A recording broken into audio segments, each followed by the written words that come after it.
So, are we recording? Oh, Yeah. Yeah? This is the best part. All right, shit. What's up, man? What's cracking, Kasa? Nothing much. Shit, man. We ran into each other yesterday, did some work together. Yeah, that was cool, man. It was cool Yeah. talking about what you got going on. Yeah. A couple of movements you're doing, catching up with you, man. It was nice. It was real nice. Yeah, so I was excited to get you on the show. You got a lot of stuff going on yourself, so I wanted to bring that to the chopping block and just chop it up and, For sure. I appreciate that. Definitely. yeah. So, I don't know. What you got there? So I just brought a couple products for you to hang with, and we can definitely smoke on some of this. So, my big thing being a part of the cannabis industry is like I love curating and making products for people. So that's a big part of what I do.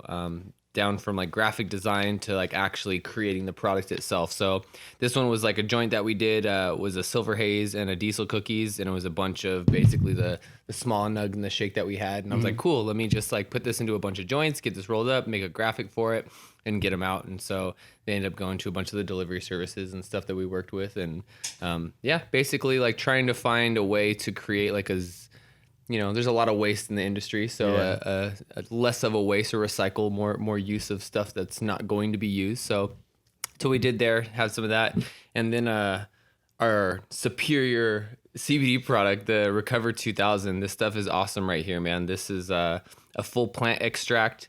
This stuff is super, super dark in the CBD. It's almost like a Rick Simpson oil. What's special about it is where I get the oil from. I get it from the Netherlands. That was a big deal. We use peppermint oil and copaiba oil in with it. We don't mess with the CBD isolate. We, do full spectrum. Like our oil is only like 20% CBD, so it's very low on the percentage for it. So we have to use more of it, but you're getting more chlorophyll, terpenes, plant matter, and all the stuff that's good for you. Let's go into that a little bit. So you get your stuff from the Netherlands, you said, as opposed to... So, the hemp game got really big over the last couple of years here, and we're starting to get back to the point that Indiana, Kentucky, big states are now doing fields and fields of hemp like they were for corn, right? That was included in the Farm Bill, right? That was passed in 2018, right? Which allowed us to grow hemp. Exactly, and people jumped on that, and some people did it for different reasons. Right. But the interesting thing about that is, I started a company with my buddy a couple years ago called CBD for the People. My buddy Josh Badua, shout out to him. He's still running it over there out in Costa Mesa. But the big thing that we noticed is that people that were using hemp from the States, you have this like 20-to-1 or 25-to-1 ratio between CBD and THC. And although that's cool, to be able to get that naturally occurring THC, but keep it very, very low and legal to where it's not psychoactive for people. Poland and Europe, pretty much all of it itself, knew years ago that it needed to breed for the CBD. So it bred a lot of its plants to have a farther ratio from CBD to THC. So like I was saying, 20-to-1 or 25-to-1 here in the States is pretty common for what we see with genetics. Out there, their genetics are like 50-to-1. Really? So they're naturally occurring CBD to THC ratio being 50-to-1. So these are hemp plants? They are hemp plants, yeah. Okay. So it's all aerial hemp plants, and like they're different cuts and strains of hemp that we don't really see here because the way that hemp grows, you've seen it. It's pretty much like this long, stocky. Because that's what I was trying to get to too. Because you said Poland, so it's like Right. kind of reminds me of like Russian, like the ruderalis. Yeah, for sure. Right. And it's totally what the plants are like too. And you just have these different features from the genetics that they've been using out there. And years ago, my partner went out and stayed with this family out in Poland for about 2 weeks and just learned from the family. Sick. Stayed in their village, and they Sick. just learned about why that was so big. And so when he came back several months later, he ended up leaving the company that he was with, and he's like, dude, we need to start a new company. Yeah. He's like, I know where to get all this stuff. Yeah. He's like, they're going towards this purity of CBD isolate, and he's like, Isolates, we need to stick with this. And that The was the foundation of everything. Plant compound, like full spectrum compounds, basically. Like you 100%. said, the chlorophylls too. Yeah. Chlorophyll is really beneficial too. Oh my gosh, chlorophyll is everything. Eat your greens, kids. No, I'm Yeah, just kidding. seriously, eat your greens. You know, that's like the scrubbing for your blood. Like plant blood is so good for us. Right. So yeah, it's basically freaking plant amazing. blood. So like even when you look at the structure of the molecules of like hemoglobin, like blood, Right. versus chlorophyll, it's like the same structure Very except similar. for our blood has iron in the middle of it, and then the plant is magnesium, Yeah. which most people lack. I Well, think and that's too, right? actually huge on the whole health game too. Is so many of us are magnesium deficient. right. Yeah, and so you know, a lot of people are talking about that And right now. magnesium is a huge in a lot of metabolic processes. It is. It's so big, and there's so many things that people are getting prescribed drugs for, and pharmaceuticals Or, for. That a simple diet change or just diet. adding certain things to your Greens. diet could just swoop it up and like that. make you feel so much better. But yeah, man, yeah, I'm really here to help you know, bridge the gap between health, cannabis, entrepreneurship, and Hell you know, yeah. get people hopefully just on the right direction, the right path. Kind of making it so they're more self-sufficient in a way too, maybe. Like as Definitely. far as like maybe, you know, being able to understand the medicines themselves and themselves. Yeah. You know, like, and how it works together, and like 100%. You know, it's a journey. Health and wellness in itself is a journey, you know, outside of like going to the gym and bodybuilding or doing anything like that. Like getting into health and wellness. I mean, you first off, you have to do a lot of unlearning. So that's Yeah. the biggest part is Totally, you have to unlearn a lot of the things that you might have been taught in grade school or maybe even in college if you went, Right. that isn't conducive to a healthy lifestyle. The big thing I can think of right now that's a huge controversy that was huge for the longest time is fish oils. You know, vegetable oils are horrible for us, but the fish oils that we were told were so good for our brain and brain health are actually doing more damage and causing more would inflammation. that be due to the source? If we were eating the fish itself, there's different compounds in the way that we can break that down. But as for taking supplements, it's almost like there was a lie because there's this placebo effect with fish oils that you're like, hey, I kind of feel a little more clear-headed. This feels good. And so that first week or so, you've kind of tricked yourself like, hey, I do feel something. Placebo, and right? I feel different. Yeah. But once you get into the actual health of what it's doing to your body, it'll enlarge your intestines. It'll cause a lot of inflation. Really? Your gut will get Your swollen. body can't process Your it. body can't process it, so it sticks into it. And it stays there, and then at anything that you're eating after that, you're gonna have a lot of hard time digesting and being able to process that stuff too. So Yeah, I didn't know that. I was sold on it. I was too. I just stopped taking it about 4 or 5 weeks ago. way. One of my trainers at the gym that we own, he He's like, he "That's went in just- on me about it. Yeah. He was telling me where we totally messed up with it and how this industry got so big with it's- fish oils, and It's a snake oil, essentially. it almost But is. so it's It like almost is. it was due to marketing then, probably. It was due to marketing. Right. It was basically like these guys, there's this placebo effect. They started taking the fish oils. They're like, oh, we feel better. And then there was this huge uptick in this swing in sales of fish oil.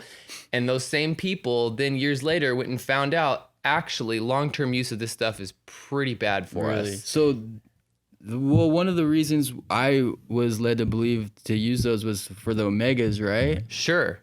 And so we can get the same thing from hemp. Cannabis. Yeah, And actually got the cannabis, better juicing it. ratios of the 369, right? There you go, The omegas exactly. 369, the ratios, which it's only active, the 6 is only active if the ratios are correct. Like, Correct. Yeah, they balance out. Naturally occurring in something is one way of getting it, but supplementation, you really just got to be careful. It's like what we were saying with the CBDs and isolates and Oh stuff my like gosh, that. yeah. You know, people want to go towards purity, and purity doesn't always mean better. Right. Right. That's I like that because it's kind of like Eastern philosophy where it's like they look at the whole and everything's one kind of, and like wholeness, I guess. I could really hope that in these next few years to come that we will start adopting some of those things and realizing I think we how are. much We that are. we've missed. You know, we're such a multicultural nation that we really need to start picking up on those things because the people out in the Middle East and in different Asian countries, like they know health way better than we do. Yeah. You know, some of those people are 10 times healthier than us, and we don't understand why. And we still eat processed foods and, you know, fast foods, and, Yeah. you know, it's horrible. So the CBD isolate is not good.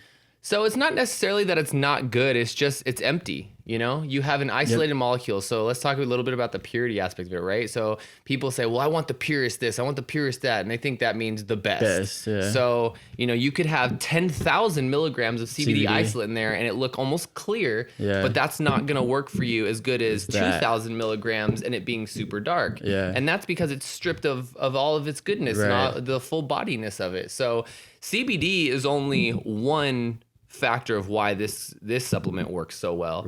I really believe it's in the chlorophyll. I believe it's in the omegas. I believe it's in a lot of the other oils that we use in there. So it's just empty, you know? And so now when we do use a CBD isolate, we will blend that with other things. So we might find if it's a cannabis industry product, we might go take THC distillate and use some CBD isolate and then find CBN or something like that. So is it true that well, I heard that you kind of have to have the THC present to actually bind to the receptors and activate the CBD.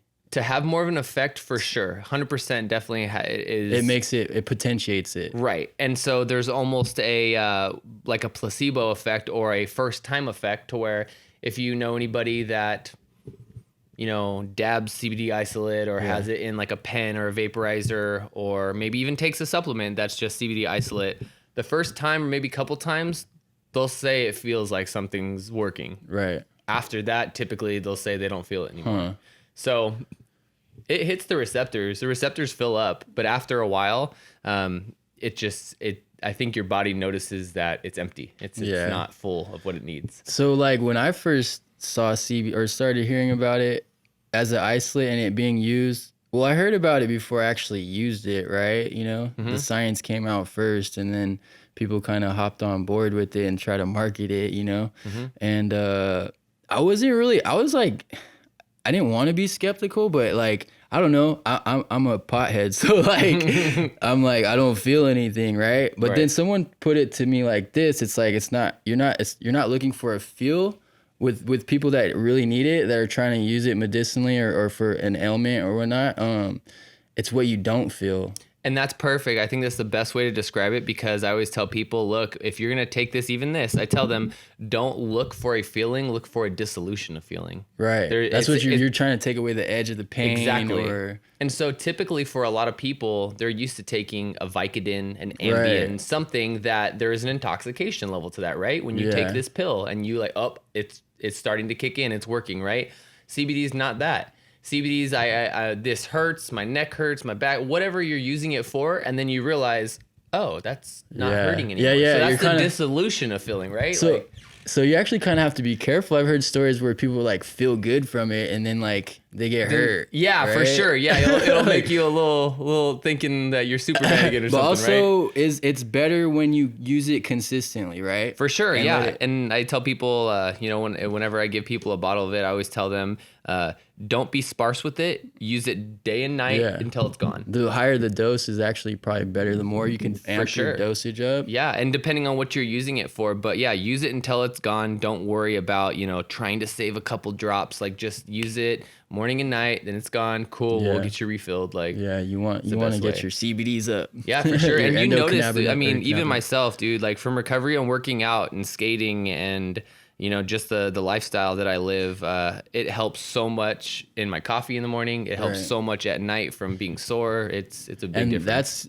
It's not just helping you with the pain. It actually helps with inflammation and stuff. Oh my gosh, that's the biggest thing. Process. So, you know, inflammatory response in the body is a good thing because your body is like reacting to something that's happening, right? But if you have chronic inflammatory issues, that's going to cause some problems after a while. So the reduction of inflammation with a CBD product like this is incredible. And we do see it with guys that lift big or guys that like, you know, tear a bicep or something like that. It is okay. So you're into the sports and working out world, obviously health, wellness, all that. So, and you kind of just touched on that with working out. Well, what about, it's kind of controversial right now with the UFC, right? And or sports in general, as far as using not only CBD products, but it's even, you know, the full plant. Yeah, and it's interesting because I hear people like Joe Rogan and others talk about it when it comes to, you know, Joe's a big stoner as well as, you know, one of the biggest UFC commentators. But it's I guess you're looking for performance enhancement drugs, right? That's the okay, argument, so right?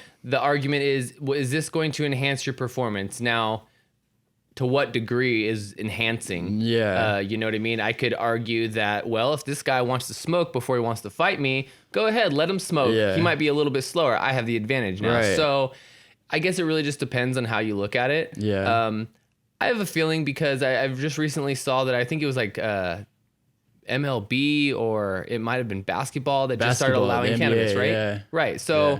if they're gonna start allowing it in the NBA, Yeah, it's like a domino effect. it's gonna for come sure. right after. I see it coming. And those guys freaking need it, man. Yeah. Those guys should be able to smoke Oh, some yeah. weed. Come on. Yeah, for sure. They have a lot to deal with. Like, it's not easy being an athlete. Like, No. Dude. And then if you're one of those top level athletes, like you may think it's all luxury and whatnot, but these guys are working hard, you know? Yeah. It's like, my goodness. And then like fighting, especially, I feel like, dang, dude, that'd be so crazy. Like, I feel like if I was a fighter, I definitely want to be able to smoke weed, like just like the night before, like Yeah. the week coming up to Could it. you like, imagine? knowing that you're gonna fight for 25 minutes or 15 minutes, whatever it is, Yeah. like another man that trains. Yes. Like Could you imagine? that's like crazy to think about. So Yeah. like for me, if I was in that position, I'd definitely want to be able And to it's smoke. super sad too, because I heard some of those guys out there, you know, that aren't able to use cannabis. They Alcohol, do other things, whether it's Yeah. other drugs or drinking, or they're trying to like smoke spice or something. And Oh my yeah, that God, spice that is stuff horrible. is so bad. It's so bad. I watched a didn't- documentary on it a couple of weeks ago, and it is so, I didn't understand how didn't- bad it was. I didn't either until one of my friends, like, he has a crazy story. He was doing drugs. He ended up going to the military. He was kicking heroin in in boot camp. So he's been around the block. He did the raves, all that stuff, right? So then he's in the military. He's clean. He's doing good, and he wants to smoke spice. And then he gets strung out on spice, dude. Like, and he got all fucked up. He's like, "That's Yeah. the worst drug." Like, I started losing my mind and shit. Right. I was like, what? Spice? And it's legal, you know? You think it's legal, it's cool. It's like, what the fuck? Yeah, it's sad and because the reason it's legal is because they chase the molecules around. So Right. they'll find some sort of synthetic version of whatever they find. They'll ban and outlaw it, and the guys will change the alkaloids or the precursors yeah, or the just molecules switch up the and just change a little bit. And so rearrange. there are always these like research chemicals, which, you know, there's no regulation they- on a research chemical. Yeah. And they get them out to all these smoke shops and all these places. Where's that stuff coming from? China? So this is the thing that's actually pretty crazy is there are certain places that it will come from China and stuff like that. But what I found out is a lot of guys are making it. Really? That's the scariest part is What? they go and buy certain herbs. Like some guys will just find like chopped up herbs that you would use for like your teas Yeah, or a yeah. bath or something like that, And right? And they infuse it. spray stuff on it. Yeah. And, you know, they're talking about, you know, I got this much herbs right here and I spray, you know, 2 or 3 sprays on it. But if I do 5, I might kill somebody. What the fuck? Yeah. It's So are these like super the serious. smoke shop owners or No, who- these are like dudes in the black market, like in New York and, you know, in LA. and they produce like mass? Yeah, so they'll, you know, you can order like several kilos of just whatever herb it is, you know, that costs pennies on the dollar, and they spray it with whatever chemical, and then all of a sudden the stuff is spice. And instead of what we would pay like $40 for an eighth of weed, they pay 20. Yeah. And it's the and it spice doesn't stuff. show up in tests. and Doesn't show stuff up like on that? tests, but then they become these like spice zombies. You know, you Yeah. see, what do they call them? Like you see people on the streets as like Z zombies or something. Like, Really? yeah, it's messed up. The stuff, you know, you get strung out on that stuff and it messes people up bad. Fuck yeah. Yeah, permanent damage. Like I too. said, my friend went through a lot of different fucking battles with drugs, and he was like, spice is the craziest fucking thing. I And was like, that's wow. really sad. Yeah. I don't hear about it happening too much, but it's probably because it's more for the younger guys. I Yeah. think younger guys and girls out there are probably trying it, which is unfortunate. And then people that, you know, just have a good job and they Yeah. can't smoke, but they want Yeah. something to take the edge off. And that's super That's- unfortunate, but yeah. that's where they're going too.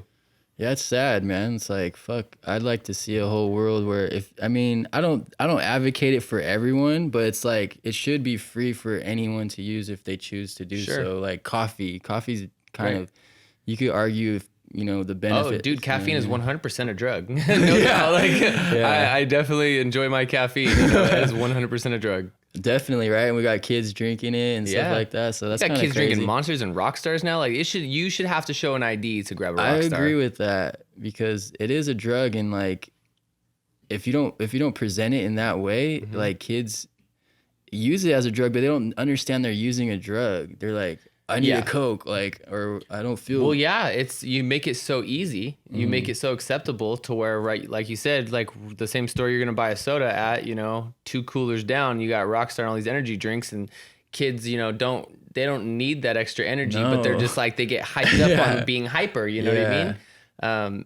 It's so bad for them. Yeah. So bad for them, and you have much higher risk of having a heart attack while you're younger drinking caffeine like that. Really? Yeah.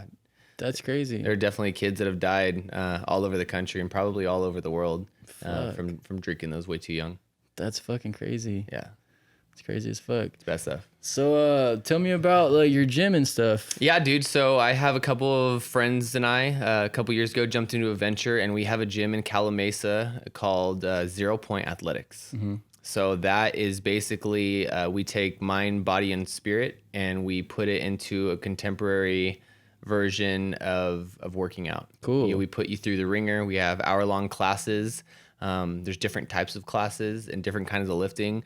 We do very unconventional movements. And it's not like come walk in, go pick up some weights and work out. Like you come here, you're going to be doing things that you've never done before. Yeah. But you get stronger in these movements, Right. and the stability and the understanding of your body and mind muscle memory is incredible. So it's like less mechanical, you could say. Like you're not just like a definitely- robot. Like Yeah, exactly. You're Exactly. more moving and like actual. We use a lot of physics in the way that we move. We use a lot of spring-loaded techniques.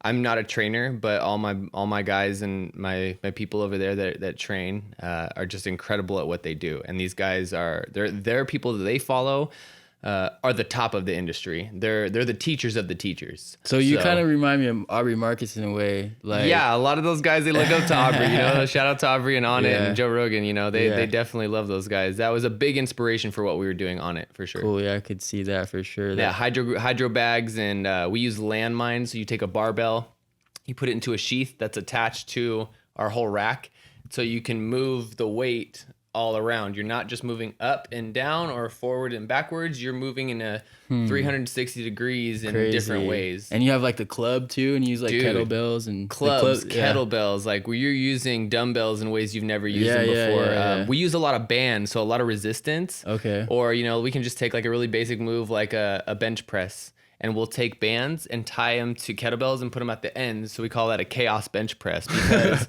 the instability there Oh, just shocks the heck out of your body. Yeah. Actually Yeah. makes your muscles more stable, huh? It is, Like, and it makes you stronger in all your movements Yeah. and everything you do. It's pretty incredible. So that has been a passion project now. We just hit our 1 year mark. So, shout out to all my boys at 0 Point. It's really exciting because they've had the business now for 2 years. I stepped in about a year ago, and we jumped into our new facility. We got 10,000 square feet out there in Calamasa. Hell yeah. We're building a turf field right now. We're building stairs to get up to some upper levels that we have in our building. We're building a bigger patio. We have like a whole succulent garden that we're doing there. yeah. We have a lot of plans there. And in just 1 year, we've just knocked down so many things that we thought it was going to take us 3 to 5 years. So sick, man. it is like a clubhouse that you just never want to leave, dude. It's so much sick. fun. Yeah, I want to come check it out, and if any way I could help, I want to be a part of it too. 100%, dude. Yeah. It's incredible seeing one of my partners. His name's Taylor Fakis, and he's a body worker. He does a lot of physical therapy for people, and seeing him get people out of pain is probably one of the coolest things ever, because Yeah. if you ever have experienced pain yourself in your body and you can't get rid of it, you start looking at other things, drugs and other Yeah. things to numb that pain. Well, when he's doing some eyesight exercises with you, having your just vision tested, moving your hands and your arms, and you're getting completely out of pain for something that's been there for 2 or 3 weeks, it kind of starts to freak you out. Yeah. So you got a lot of people there asking about, why did no one ever tell me this? Like, why couldn't someone tell me to do an exercise like this? And why do they just keep giving me drugs? We got a lot of vets that are starting to come in, a lot of service workers, Yeah. a lot of people that are excited that we're there and we're doing what we're doing, but they're upset that nobody had ever Yeah. told them the kind of information that we're telling them. So that's cool. You guys are kind of empowering people, like I was saying earlier, to help them understand the medicines that are available nowadays, that they can use, like alternative medicines, I guess you'd call them, and understanding their own body. It's like self-awareness and self-understanding, basically, right? And that's what we do, is we put the empowerment back to the people. Right. Yeah. And it's everything to see someone get inspired by themselves of not thinking they could do X, Y, and Z, and then watch them doing it 2 weeks later. Yeah, I like that a lot. That's fucking inspiring and shit. It's so cool, man. Cause I mean, like you said, the people are asking why hasn't anyone told me this before? Yeah. Like, I mean, we could get into that. Dude, we too, can go into that like, whole health industry. the I have pharmaceuticals. we got a and- lot of health professionals and a lot of people that work in hospitals and communities around us. And it's pretty insane when these people that have had doctorate degrees and you hear about the very little time that they get to spend on nutrition and real wellness. Yeah. You know, they understand how to prescribe a drug for an issue or rehab for an issue or surgery for an issue. But man, it just so many things can be solved with food. Yeah. So many things can be solved with food, but it's almost one of the last things, if they even go there, that they recommend. I think the healthcare system's fucked. For all the pharmaceutical It is. system's fucked. It is, but it It's has kinda- to they get kinda- fucked to go in a good direction. You know what I Yeah. mean? I mean, I feel like it's like a job security to keep people unhealthy. It's kind of fucked up to say, but that's why I like what you're doing. That's cool as fuck. Thanks. And I'm dude. into that shit too. So I want to I don't know, dive into it with you. You're like way farther than I am, I guess, but I know a little bit, but yeah, you know, it's just a passion thing. It's about I wanted to create a lifestyle with my friends that, you know, we didn't have to roll out of bed and be like, damn it, it's Monday. We were just pumped up and excited. And I still find myself doing that. I'll wake up on Mondays and I'm like, what do I have to do today? And then I remember, I'm like, oh, I get to do this today. Like, you know, so I take care of all the business stuff at the gym and the products and, you know, make sure everyone's scheduled and payrolled and all that stuff. And I just let them do what they do best, you know, and I just try to fill in where I can help. So do you guys get into like mental and emotional health? We and, do. like, So we're doing some therapy and some counseling. We have a class several days a week called Working Yin. And it's a mix between mindfulness, meditation, yoga, tai chi, qigong, a lot of things like that. So it's self-massage, stretching, breath work. Sick. Yeah, a lot of that. You've done the cryo too, right? Yeah, so we have our own setup of kind of what cryo that we have there. We have these cold tanks that get down about 37 degrees, which is not necessarily cryotherapy, but let me tell you, 37 degrees will work. It's making me cold right I now. still can't even do more than 45 seconds, so Really? it's cold, dude. Yeah, it's insane. So with cryo, how low does it? They do something like negative 200 degrees or something like that, and you know they'll shoot like cold air at you, and it is very different and still helps in a huge way and is great. But we wanted to find a way, like, how can we create something? So we got industrial sized containers, cleaned them out, boarded them up, filled them with water, and then run them through cold pumps all day. So it stays at about 37 degrees. Damn. Yeah. So it works for what it is and for what it needs to do. And like I said, trust me, like 37 degrees is just what you need, because right next door you have a dry and wet sauna that gets up to about 200 degrees. So you just do back and forth. Really? Yeah. So what is the it helps with like inflammation and stuff? It helps with inflammation, which is a great part right there too. From my understanding and from my personal experience, it helps with sleep a lot. Really? Yeah, it definitely will help with a ton of sleep. It helps with recovery. It helps with body fat loss, especially if you have like stubborn areas like your stomach and things like that. The cold shock to the fat cells helps it break up and break down and move it out. So, Crazy. you know how your parents used to tell you, hey, don't go back and forth between the pool and the hot tub when you were younger. Well, come to find out, it's actually really good for you. It's actually No wonder really you good for you. felt like doing that, right? Yeah, Sometimes- exactly. Yeah. So we go 37 degrees to 180 to 200 degrees right there. We go back and forth, do that 2, 3, 4 times. And then right next to that, we have what are called Juve lights, which are, they're not just infrared lights, but it's a full spectrum light outside of the UV, so you don't burn. You stand in front of those and a bulletproof vibration plate, and that's what the astronauts use to keep their muscles dense up in space, so it just vibrates everything. It's great for after a workout to kind of break all that down. The light is amazing for your skin and helps repair collagen regrowth. I mean, so many different things. So we have this whole system. We just call it our amenities, which is the sauna, the cold tank, the lights, and the vibration plate. And you just get to go through and do all these things. And it's like a post-workout, you know, Dude. half an hour thing. So our whole thing is we are doing podcasts, but it's actually a show. a podcast is just part of it, but we'd love to maybe come one day. Oh, and, you're like, going to come for sure. We're Right. gonna have some fun. Hell yeah, we're Yeah. gonna get all documented and fucking We'll make do a cool show and video we'll do about a it. podcast up there one day too. And Sick. you got to meet some of the guys too, because these Sick. guys are extremely intelligent. Sick, hell yeah! I love hanging around with smart people because Yeah. it makes you smarter and shit. Yeah. And I could only do so much research myself, So And then when you get to see it and live it too, and you see people living it, it's a powerful thing, man. yeah. When you have like a tribe and a Yeah. group of people that are have one goal, and it's like accountability kind of too. Like, where you It at? is. Where you been, dude? Come on, like you gotta keep up. Yeah, like, I and like that. We definitely do that a lot. My group of friends and the boys at the gym, we are very open with each other. We keep each other very accountable. We are very honest with things that we like and don't like, with Yeah. what's going on with Cool, ourselves. We participate. The four of us that are owners, we participate in a men's group outside of the gym every other week. So that really helps us with our work and our mental things that we deal with, and especially with all this going on. A lot of us are in different places, and I think one or two of us still actually have day jobs as well.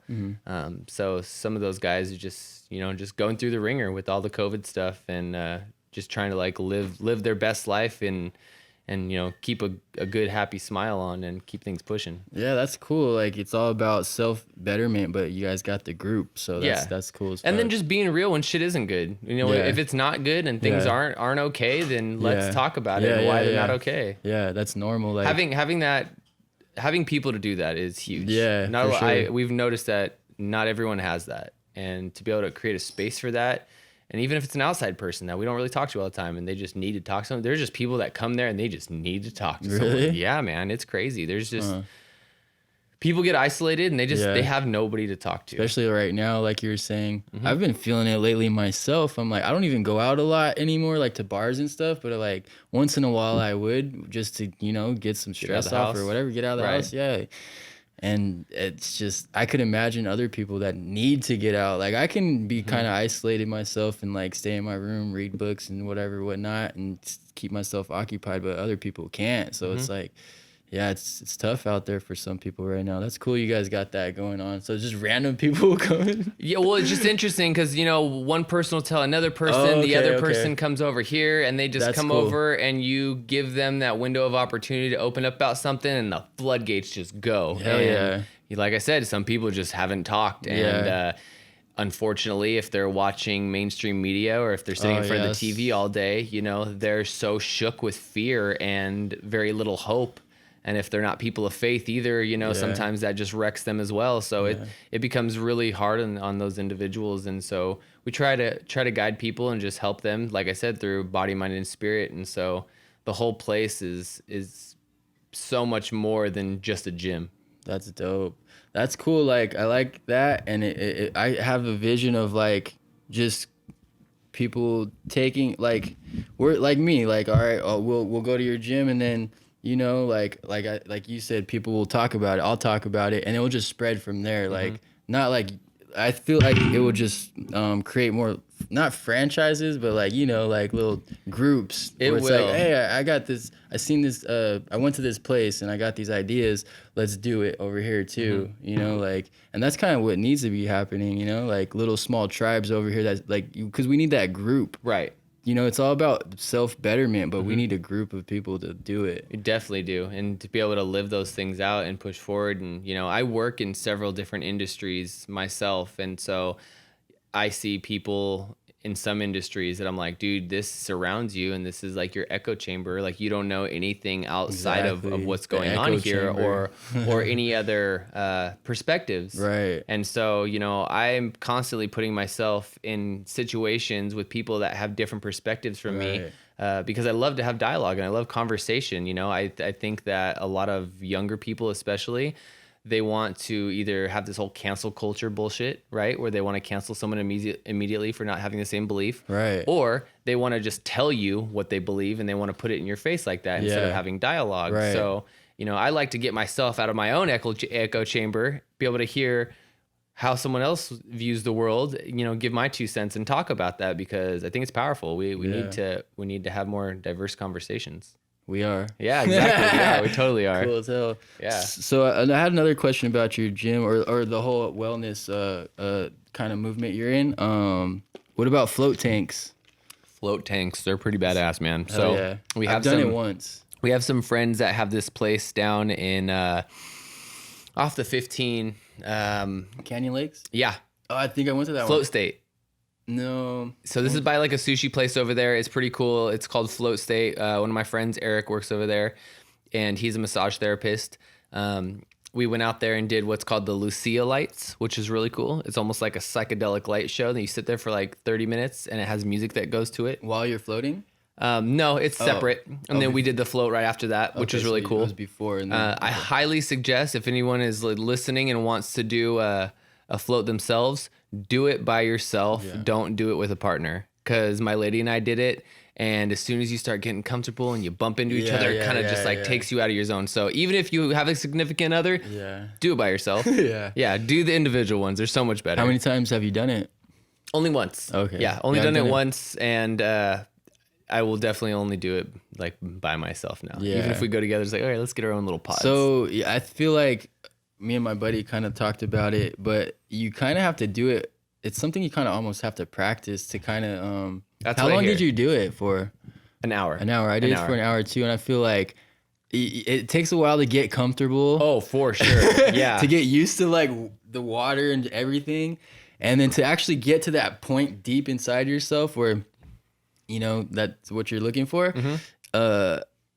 Your hour's over. Yeah. So like, I mean, some guys were saying they go 5 hours, but also, yeah, like the more consistently you do it, it's like meditation, basically. Yeah, it's like a practice for sure. Right. So yeah, I've only done it once, but so I want to get into it more. It is pretty interesting, and I could see it being a very therapeutic thing if you Definitely. could go and do it, multiple times a week. Yeah. If you carved out an hour for yourself every week, at least once a week, I think that'd be super I definitely agree with that, and I've only done it once. So there was the mental aspect of it, of just being isolated and just you and your in your own psyche and stuff, and then just being floating. Yeah, the sensory like, deprivation aspect of it. Yeah. So like you're not touching anything, you don't see anything. Like Yeah, well, the physical, like the gravity is not weighing down on you, so I felt like super like just light and like looser and like definitely. like alleviated. It was really cool. So that was the physical aspect, but the mental aspect is definitely, it's like a deep meditation where you could isolate, you're not distracted by like whatever's going on around. Definitely. It's that isolation chamber. Yeah, I is think cool. that'll be something that we'll end up getting into, and we can tap into a couple more rooms that we have at the gym. There's a couple more things we want to do. Float tanks is definitely one of them. Yeah, it's a pretty epic. Maybe do a little microdose in there. Oh, for sure. or a After heroic hours dose. or Yeah. heroic dose. Yeah. Might have to start with a 5 to 7. Oh shit. Oh man. So hey, let's talk about that a little bit. You like psychedelics or what? Dude, I mean, I hate to say it like them, because some people do it as a recreational thing, Right. Which I don't agree with. Sure. You gotta be responsible. I agree with that as well. I love psychedelics, specifically mushrooms.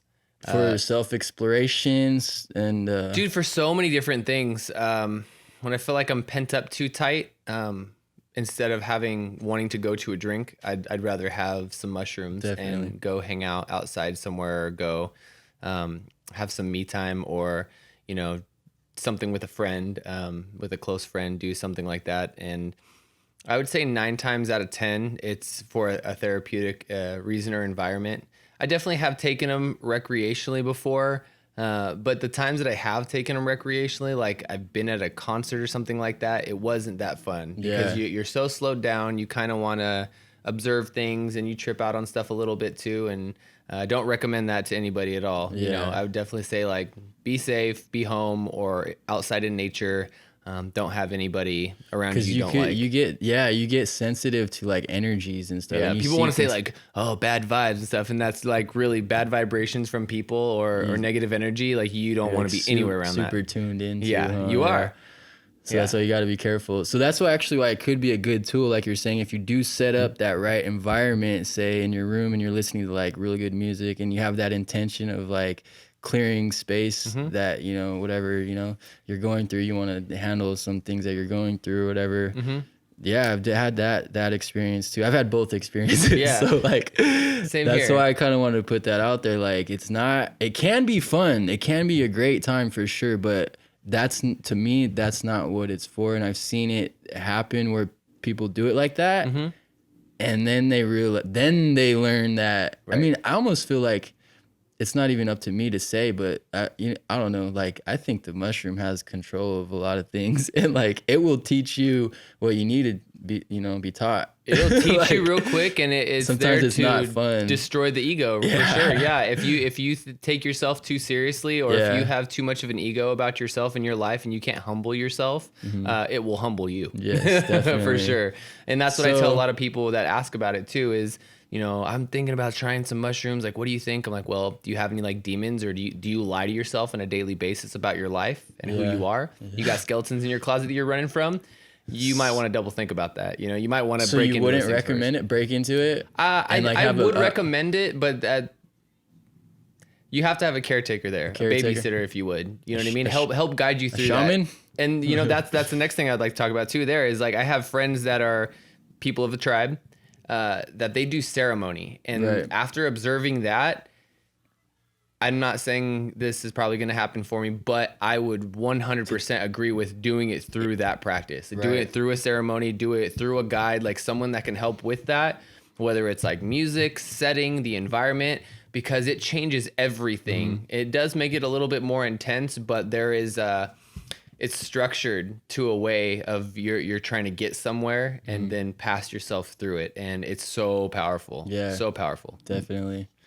So mushrooms are your go-to? Yeah, I'm not a big fan. I've had some other things that I've tried before. You know, there's like those research chems back in the day, like 2CB, 2CI, and like different LSD derivatives. But I'm not a fan of those. I don't like them. What about ketamine? Yeah, I have had some partners and some friends that really enjoy ketamine. They've used it for therapeutic senses. It can be highly addictive. I'm not a super big fan of it. I've tried it a couple times myself. It's not my flavor. It's legal now, right? There are ketamine clinics. Right. There are people that we know that have ketamine clinics out in the Palm Springs area. Yeah. So it's only under therapeutic clinical settings. In right? a clinical setting, I've heard amazing things about it. I haven't looked too deep into it myself, but one of my partners has told me amazing results. Really? For people that have gone through ketamine clinics in a setting like that. And so they administer the drug Sure. and then they sit there with the therapist and like talk it out? Yep. Oh, cool. Yeah, That's which, you interesting. know, like MAPS, shout out to MAPS down in Venice Beach, Yeah. psychedelic organization that helps get people with, you know, PTSD, veterans, things like that. They'll do like MDMA, MDMA, yeah. clinical settings, and that's the future right there. Yeah. And not even just with MDMA, but MAPS, period. Everything that they're doing right now, that is the future. Yeah, that guy's been on it. The main guy. My goodness. He's been on it. For Incredible. A minute, yeah. Yeah, and just to see these veteran stories and the people that have gone through these trials, their life has changed for the good in so many different ways, and they see how MDMA or psilocybin or other things like that has helped break them free from these chains and this PTSD or these things that just held them for so long. Yeah. So one thing I've heard how it was broken down to me was like, you're flooded with MDMA specifically. You're flooded with like serotonin and this feel good chemical basically, right? So you feel great. Obviously, that's what everybody kind of knows that, right? That's what Molly does to you. So when you reflect back on certain traumas, you're flooded with you're not attached to that negative vibration basically that the trauma you went through instilled in your being or whatever. Like you can look at it differently and you could actually talk about it, so you kind of like get past it in that way because you're able to look at it from a different perspective, or more of, I guess, a loving or a self I don't know. I know where you're going with that, but yeah, it's really interesting that you say that, because I've watched a couple of videos that people have put up on the internet from doing their clinical trials, and something that's just super painful, horrible, hurtful, They had taken MDMA in a clinical setting with a doctor around them, and all of a sudden they're like laughing, telling their whole story. And they don't know why they're laughing because it hurt them so bad. Yeah. But after they do another interview and they're like, being able to laugh through that whole thing just broke it all down for me. Right. It made it not so serious. It helped me get through it. Like now it doesn't hold on to me anymore. Like I don't have like a crutch for this, and you know, it breaks addictions. Like it's powerful. Yeah, It's that's very cool. powerful. That's cool as hell. I love it. Super cool. So, what else would you want to talk about today? Dude, there's so much going on in the world right now. We were talking about some politics yesterday. Yeah, you know, I think it's important to be able to touch and talk about political things without people getting so emotionally charged about it. Yeah, definitely. But it needs to be talked about. Let's talk about it. Yeah.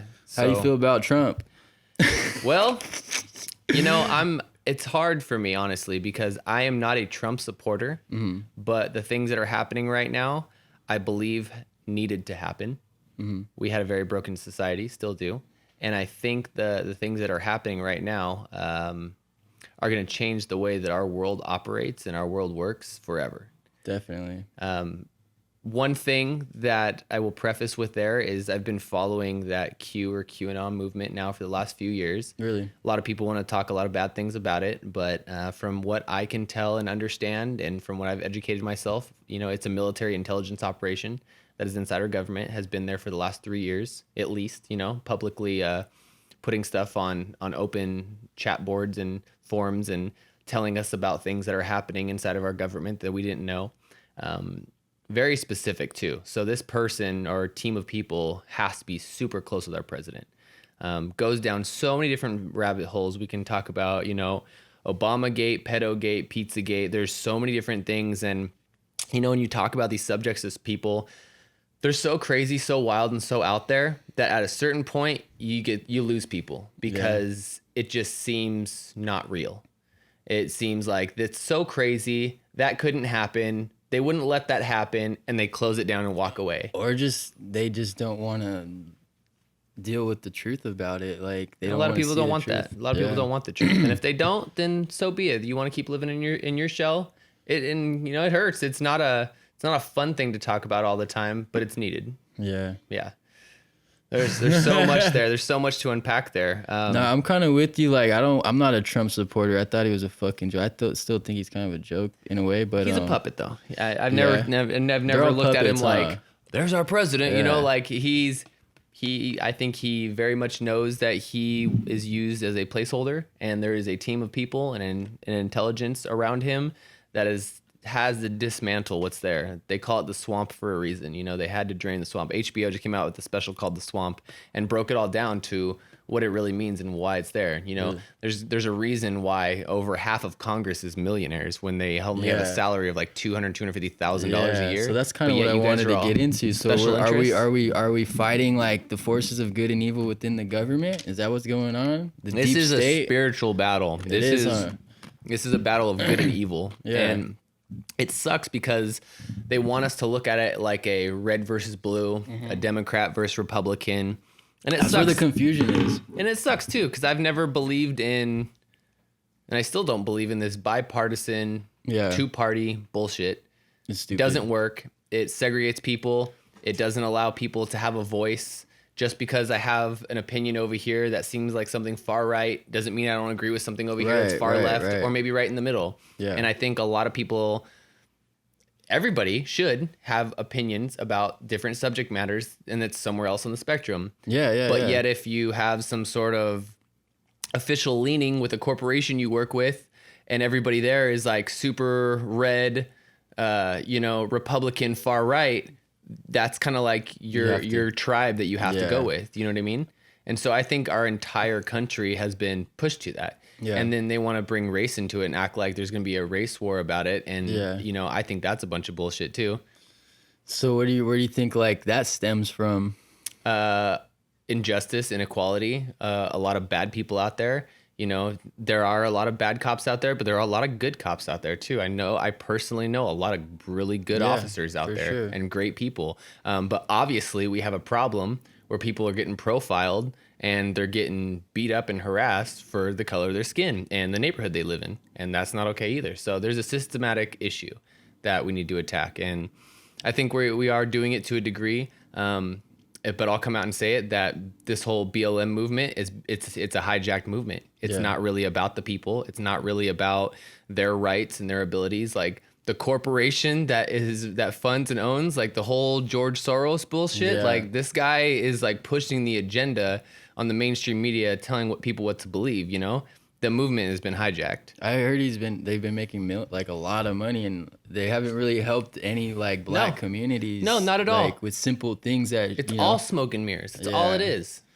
So that kind of bothers me. It should. It's like a huge thing right now, and the sentiment is good, like you said. Yes, that's what we said before the show, right? I believe in the sentiment. Black lives matter. 100% they do. All lives matter. But if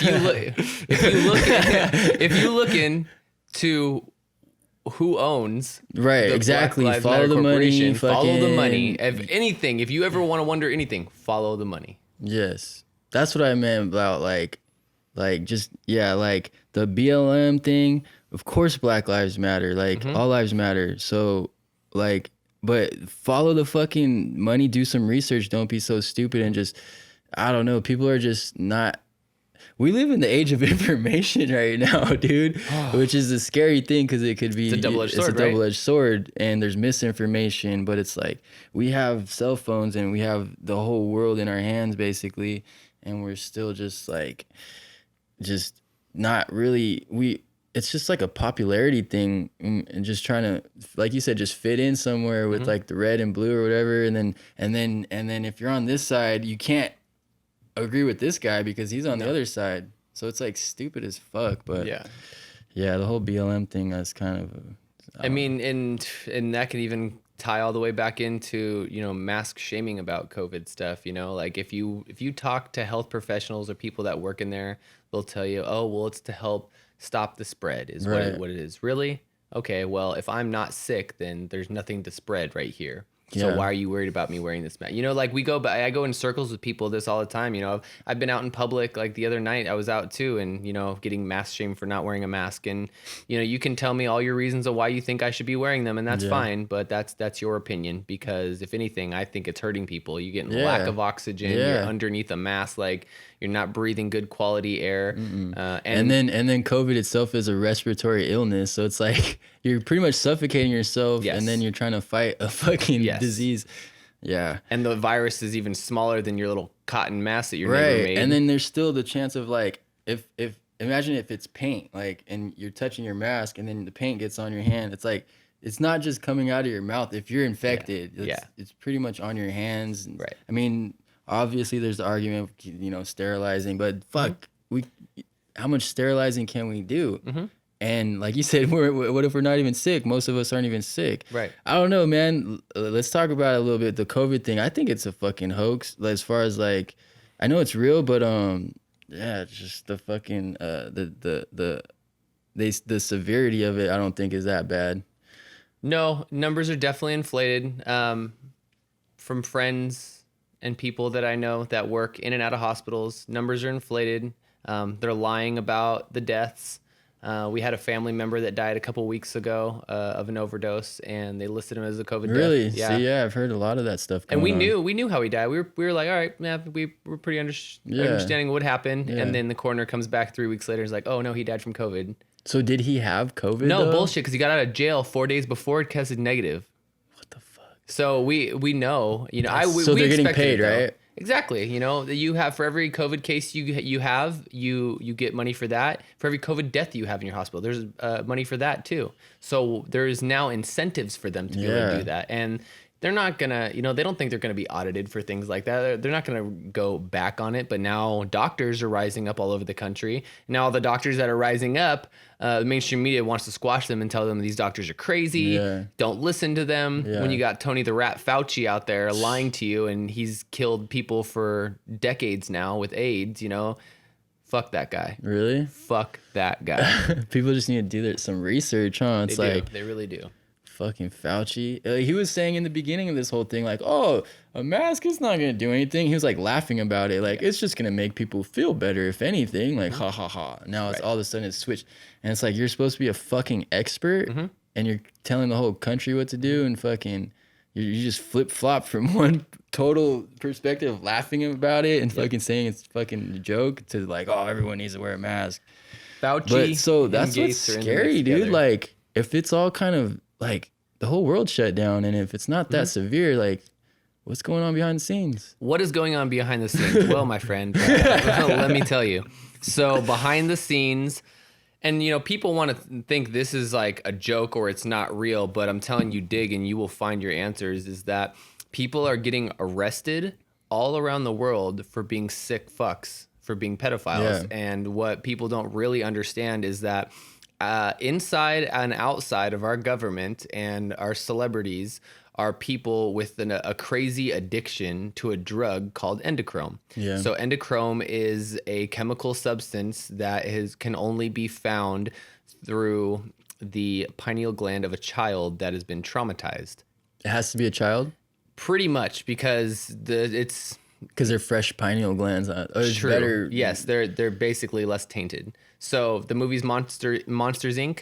That movie is pretty much nailed it. So you know, to get the screams kind of thing, that whole premise of that movie is pretty much about the harvesting of endochrome, but they make it look all Disney-ish, right? Fuck? But there are people around the world that are highly, highly addicted to that. And they are in our government. They are our celebrities. They are our favorite people in movies that we've just loved for decades and decades now. So people think it's like not true. It's Is a it lie. like a It's a cult? conspiracy. Or So is there's it a like- demonic aspect to it. There's definitely some sacrificial, Bohemian Grove kind of ritualistic tendencies there. And there's people wrapped up in that. There's So people. that's been going on for like centuries. Oh, though. So they're, century. like, This is like way old, right? Right. Yeah. So this is like taking it way back to like old school Rockefeller, old school, people and families that run our world. These people have created this ritual around sacrificing children to whatever deity it is, whether it's Moloch or it is, the devil himself or whatever So demon. Moloch was the child one kind of thing. Yeah. Yeah. So there's a lot of sacrificial aspects there. Some people just do it for the endochrome aspect because there's a lot of, it's like almost like the tree of life or the well, to where there's a lot of youthf's there. Yeah. You can keep Even your The Simpsons young with George lung, Burns, right? fucking, yeah. Keep your young looks, keep your energy up. There's so many positive things to what taking the drug does. So there are Chinese manufacturers now that manufacture a synthesized version of that. Yeah. So you could actually add, like 2 months ago, my buddy was sending me links. So we have an app on our phone through Alibaba and DHgate. You could actually buy it on there. You could buy, fuck? they would send you these pills. They're all gone now, but yeah, they would send you these pills of like endochrome that you could buy. And so people all around the world were highly addicted to it. It's like one of the most expensive drugs out there, right? So there's those two aspects of it too. Then you just have the sickos out there, period, the whole Jeffrey Epstein kind of thing, right? People that just like to fuck kids, which is just horribly disgusting, right? Yeah. So you have all these old people that are addicted to just having small children as their sex slaves. Yeah. So people don't understand that the world is running off of these elites and these powerful people that are trading these in commodities. So if you know anybody that's a commodities broker or works in the cannabis industry, like there's an item that you have that you trade and you sell, right? And it's worth a certain X amount of dollars. Some people do it in drugs, some people do it in stocks, some people do it in homes. These people sell people. Yeah. And these people are passed around for all these different reasons. There's a sacrificial aspect, the endochrome aspect, the pedophile aspect. So there's so much inside of it too. And then you have the Clinton Foundation, which the Clinton Foundation itself has pretty much single-handedly destroyed the nation of Haiti and destroyed the people down there and destroyed people all over the world. Red Cross Foundation, these are sick people that they jump into these countries looking like With they're the giving vaccines? them looking like they're giving them Right, help. right. And they jump in with different Yeah. They have a whole different motive. the whole different motive, right? Yeah. So they jump in there like they're giving them help, but they pretty much end up taking over what they needed help for, hijacking their society, Right. kidnapping their children, doing all sorts of crazy stuff, right? Yeah. So, yeah, there's so many components to that it seems not real. But yeah, it's deep, and that's what's going on right now. The whole COVID world shutdown had to happen because it is Just exposing everything. exposing these people. Right now in Melbourne, Australia, we are taking dozens of thousands, tens of thousands of children are being found in tunnels and in cages and in underground bunkers right now. What the fuck? All over Australia. What the fuck? It is like, it has been known as So, like this so prison they're just country. snatching these kids off the street, or Yes. they're doing a little bit of that, or also are there like what is it, CPS and shit like that, foster care and shit so like that? foster care and child protective services are coming out to being known and seen as like one of the biggest traffickers of people. Or what is it, the Planned Parenthood shit too? Them too. What the fuck? It's like all these people that we gave this power to and told them or asked them like, hey, would you be in charge or take care of these kids and help find them families, do all this stuff? They're like, yeah, sure, we'll do that for you. And then people turn away because they're like, oh, they're going to take care of it. And they do whatever they want to do in their businesses. And the sick freaking part about it is they're trying to create us to be cannibals. What do you mean? So catch this. So because of Planned Parenthood, they will take these fetuses and these aborted fetuses and these stem cells, and they take it and they put it in your food. They put it in all of your fast food. They put it in all of your sodas, all your mixed drinks, fuck? all of these ingredients. This is like proven? It is proven What's the reasoning behind it? that they're great preservatives. What the fuck? So the food doesn't go bad. You know, there are people out there that say that there is more of a satanic or like diabolical aspect of it to get us to like get the addiction of taste for like human flesh. Yeah. You know, there's like there's conspiracy around like McDonald's actually having people I heard in their about food. that. Yeah. The Like kids human too. flesh. Yeah. But you know, that itself is a huge conspiracy in itself. But from what I understand and what I know to be actually true, all your processed fast food, preservatives, mass-produced sodas, all these things like that are all using aborted fetuses as preservatives. So what? It just says preservatives on the label? Yes, exactly. That's all it says. Pretty much. Yeah. What the fuck? You know, when you get to look at the back of a box of like cereal or some of these items that we buy at the grocery store, you get very ambiguous words in there, right? And these Yeah, you're like, what the ambiguous words, and you're just like, and other ingredients, like, Yeah. okay, and natural flavors. Oh, interesting. When I looked up natural flavors, it's actually a company in Canada that creates artificial flavors that make them natural. So when they say other natural flavors, they're It's referring not. to the company, Yeah. not the flavoring itself. What the fuck? And they're able marketing, to dude. exactly. They're able to get away with all of that. That's lying. Exactly. That's not marketing. That's our entire society. Our entire society has been created and perpetuated off people making money off lying to us, Yeah. destroying our health, destroying our well-being, destroying our mindset, and destroying our children. That's why I kind of like what's going on. Like you said, it kind of had to happen. had to happen. All this is crashing down. And it's like, I think it's a good thing in a way because it's just like you have to destruct things before you can rebuild You have things. to, exactly, yeah. And so that's like, what was needed. And you know, the Q movement had laid that out over the last few years that there needed to be this time of darkness. And from my understanding, there still very may well have this opportunity of the internet going dark for a while. What do you mean, like cutting it out? Yeah, so from my understanding that our internet is so tainted with backdoors and the dark side of the internet, if you will, that they might need to just shut it down completely and restart a whole new internet because it's so tainted with just horrible people backdoor selling humans. You know, the whole thing with Wayfair. Yeah. The cabinets of actually $10,000 cabinets, which is actually them just publicly selling stuff on e-commerce, selling humans. Humans. Yeah. Kids mostly. Yeah.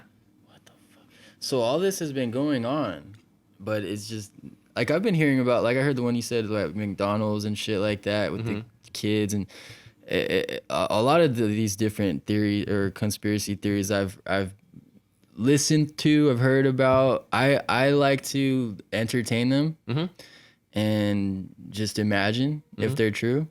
I don't know if they are. I do a little bit of research here and there. I like to talk to people like you that I've done more research, but yeah, like it's been all kind of adding up, and now it's like the cat's out the bag, and like everything's crumbling, and it's like everything's being exposed. It's all a conspiracy until it turns true. So what do you call it once it's true? Right. You know what I mean? This is Yeah. the year where all the friends and the people about conspiracies are actually going to get their Yeah. heyday. Like, oh shit, Told we you. were right. Yeah. But it's not even like we're proud to say we told you. Yeah, you don't It's almost like- want to be proud of it, but you're It's like, oh shit, we were right. Yeah. Yeah. It's definitely like an oh shit Fucking moment. crazy. So I think it's cool, like us doing stuff like this, and just kind of what we're into, like helping each other, helping ourselves get better and better. That's what we need to help kind of battle. That's what we can do Yes. to help battle this crazy Yes. world we live in. We could only do so much, but we have to worry about ourselves and the people we're close to, and ripple effect outwards. And yeah, it's pretty fucking crazy to think about all that stuff. And that's the whole point of all this, you know, like there's a lot of scary topics, and, you know, I had to jump off of Facebook because I just couldn't do it after a while. It wasn't a place to have dialogue That anymore. platform sucks so bad. It wasn't a place to have a conversation anymore. It was No. people just wanting to shout their opinions at you Yeah. and yell at you behind a keyboard, which they would never do to you in person. You know, they Yeah. wouldn't talk to you like that in person. Yeah. So I kind of gave up on that, and I'll use it for some certain business stuff. But outside of that, I really don't use it much anymore. It's scary. It's sad. There's days that I'm physically sick because of knowing too much or researching too much about something, and it does suck. It's not fun. But what do? We can't just ignore it, right? On the flip side of it, talking about it, getting it more out there, and then digging back into ourselves, you know, getting back into the health and wellness of mind, body, and spirit. That's why we Kinda being opened the the light, gym. That's being the light of the world. we if you have will. to. Yeah, we have to be light workers. We have to be able to show people that by exposing this darkness, you're going to create a systematic lighting up of the world to where darkness will have nowhere to go but just flee. And I think by exposing this stuff, and I would love if all of that stuff that we just talked about was not true, came out to be a lie, Yeah. didn't happen. I'd love it to be a lie, but it's not. And So- there's so much proof there, and you could go down deep rabbit holes. Just don't use Google. Use something like Brave or DuckDuckGo, like to look up your stuff, you know. And Google is just basically a data collecting service, right? Or company or whatever. yeah, and you know, they definitely take certain keywords and things off there that they don't want you to look into, and it'll just basically show like no results for certain things. So you got to dig deep and censored. learn about other search engines. And Yeah. you know, as crazy as it sounds, you know, Alex Jones and how wild his stuff was, and he's very intense, but he was right about a lot of stuff. You Yeah. know, I haven't really watched Alex for probably a year or two now, but so much of what he was saying was right. Yeah. It's so much what he's saying was right. It's crazy. It's wild. Super scary. Yeah. Man. But yeah, I like the idea of just being the light of the world and trying to not expose that. It's already exposed, but like facing it really, because a lot of people like to just try to sweep things under the rug. I'm like, that just makes it worse, if anything. Yeah. So it's not comfortable. It's fucking it's shitty, but yeah. I think nowadays it's cool because like you said, you gotta do research and it can go deep down, but it's like that stuff's being exposed and it's coming to the surface in like meme form where it's like super easily broken down to where it's like you don't have to go deep in yourself and do all that research, you know what I mean? And it's kind of that. So I feel like in general, in like on a mass scale, like most of the general population is becoming more and more aware of it, as just the whole conspiracies and all that. And just being aware of it, you know, helps. Like some people are just like, you know, you learn so much about this. They're like, well, what do we do? Yeah. And honestly, just spreading the word is a Right. big part of it. Spread the word about it and just, you know, have morals and values that say that that's not right. So if you do see something, say something, you know. You may think it's not close to you or these things don't affect you, even if you don't have kids, maybe you don't have little brothers, sisters, you know, you feel like this stuff doesn't affect you, but these kids and people are getting snatched up at your local Target, at your local Walmart, like all around, you know, there are people preying on individuals, which is why we have the shutdown right now. because they're trying to keep that stuff from happening. They're trying to keep false flag attacks from happening. They're trying to keep lack of crowds from happening, so people aren't getting kidnapped as much. So this shutdown needed to happen. And even though I believe similar to what you believe about the truth of COVID, I think the lockdown needed to happen. Okay, so let's talk about the effects of the shutdown on a economic standpoint. What do you think the effects, like how do me and you navigate this COVID era and with economics, because that's a big deal right now too, right? Mm-hmm. Dude, I almost lost like all three of my businesses. Like I started a dog grooming shop with another one of my friends in Redlands, Pups Parlor. Shout out to Fat Fit J over there. I have my e-commerce business. I have the gym, 0 Point Athletics. And right when this all happened, I talked to my pops up in Seattle, and I thought I was about to lose it all. I thought it was all just going to get, thrown out there. And so stuff from the CARES Act, SBA loans, some of the PPP stuff that's out there that didn't go to the Vatican and large organizations, some of us actually saw some of that money. So that helped a lot. Yeah. But it is having a huge economic toll on people. I know several people that have already lost their businesses. Yeah. I know restaurants that will not be coming back. Yeah. And people that tried to push forward and not do anything about it and then just get shut down. So it's been pretty sad to see what it's done to people. At the same time, for what's happening right now, it's going to change with the way we do business forever.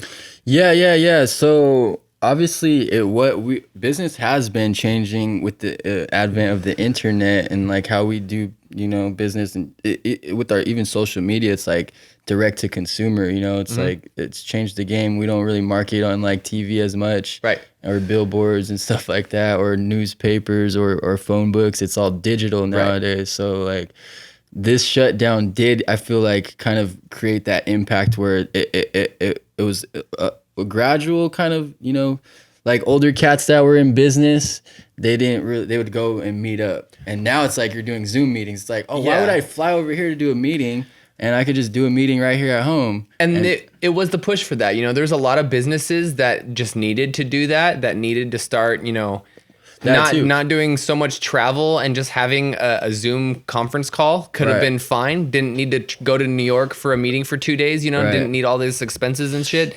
And then that has a toll on the economy too, because when you leave, you're paying for a plane flight and you're paying for food and doing all this stuff and supporting the economy that way. And now that's not happening. Yeah. So it's changed that a lot. However, I'm, certain AI aspects too. Like I'm all for, having artificial intelligence do things that are obsolete for us. I agree. Checking out at the Walmart, I'm okay with that. I agree. I think you can have more people stocking, cleaning the store, doing other things. But if I can have a robot check me out, I think that's a good thing. That's moving in the right direction. I agree. And a lot of people needed this kind of shutdown to force themselves to reanalyze their business, to reanalyze how they do business. And a lot of people were just kind of holding off, like, I don't need to do this yet. I don't need to do that.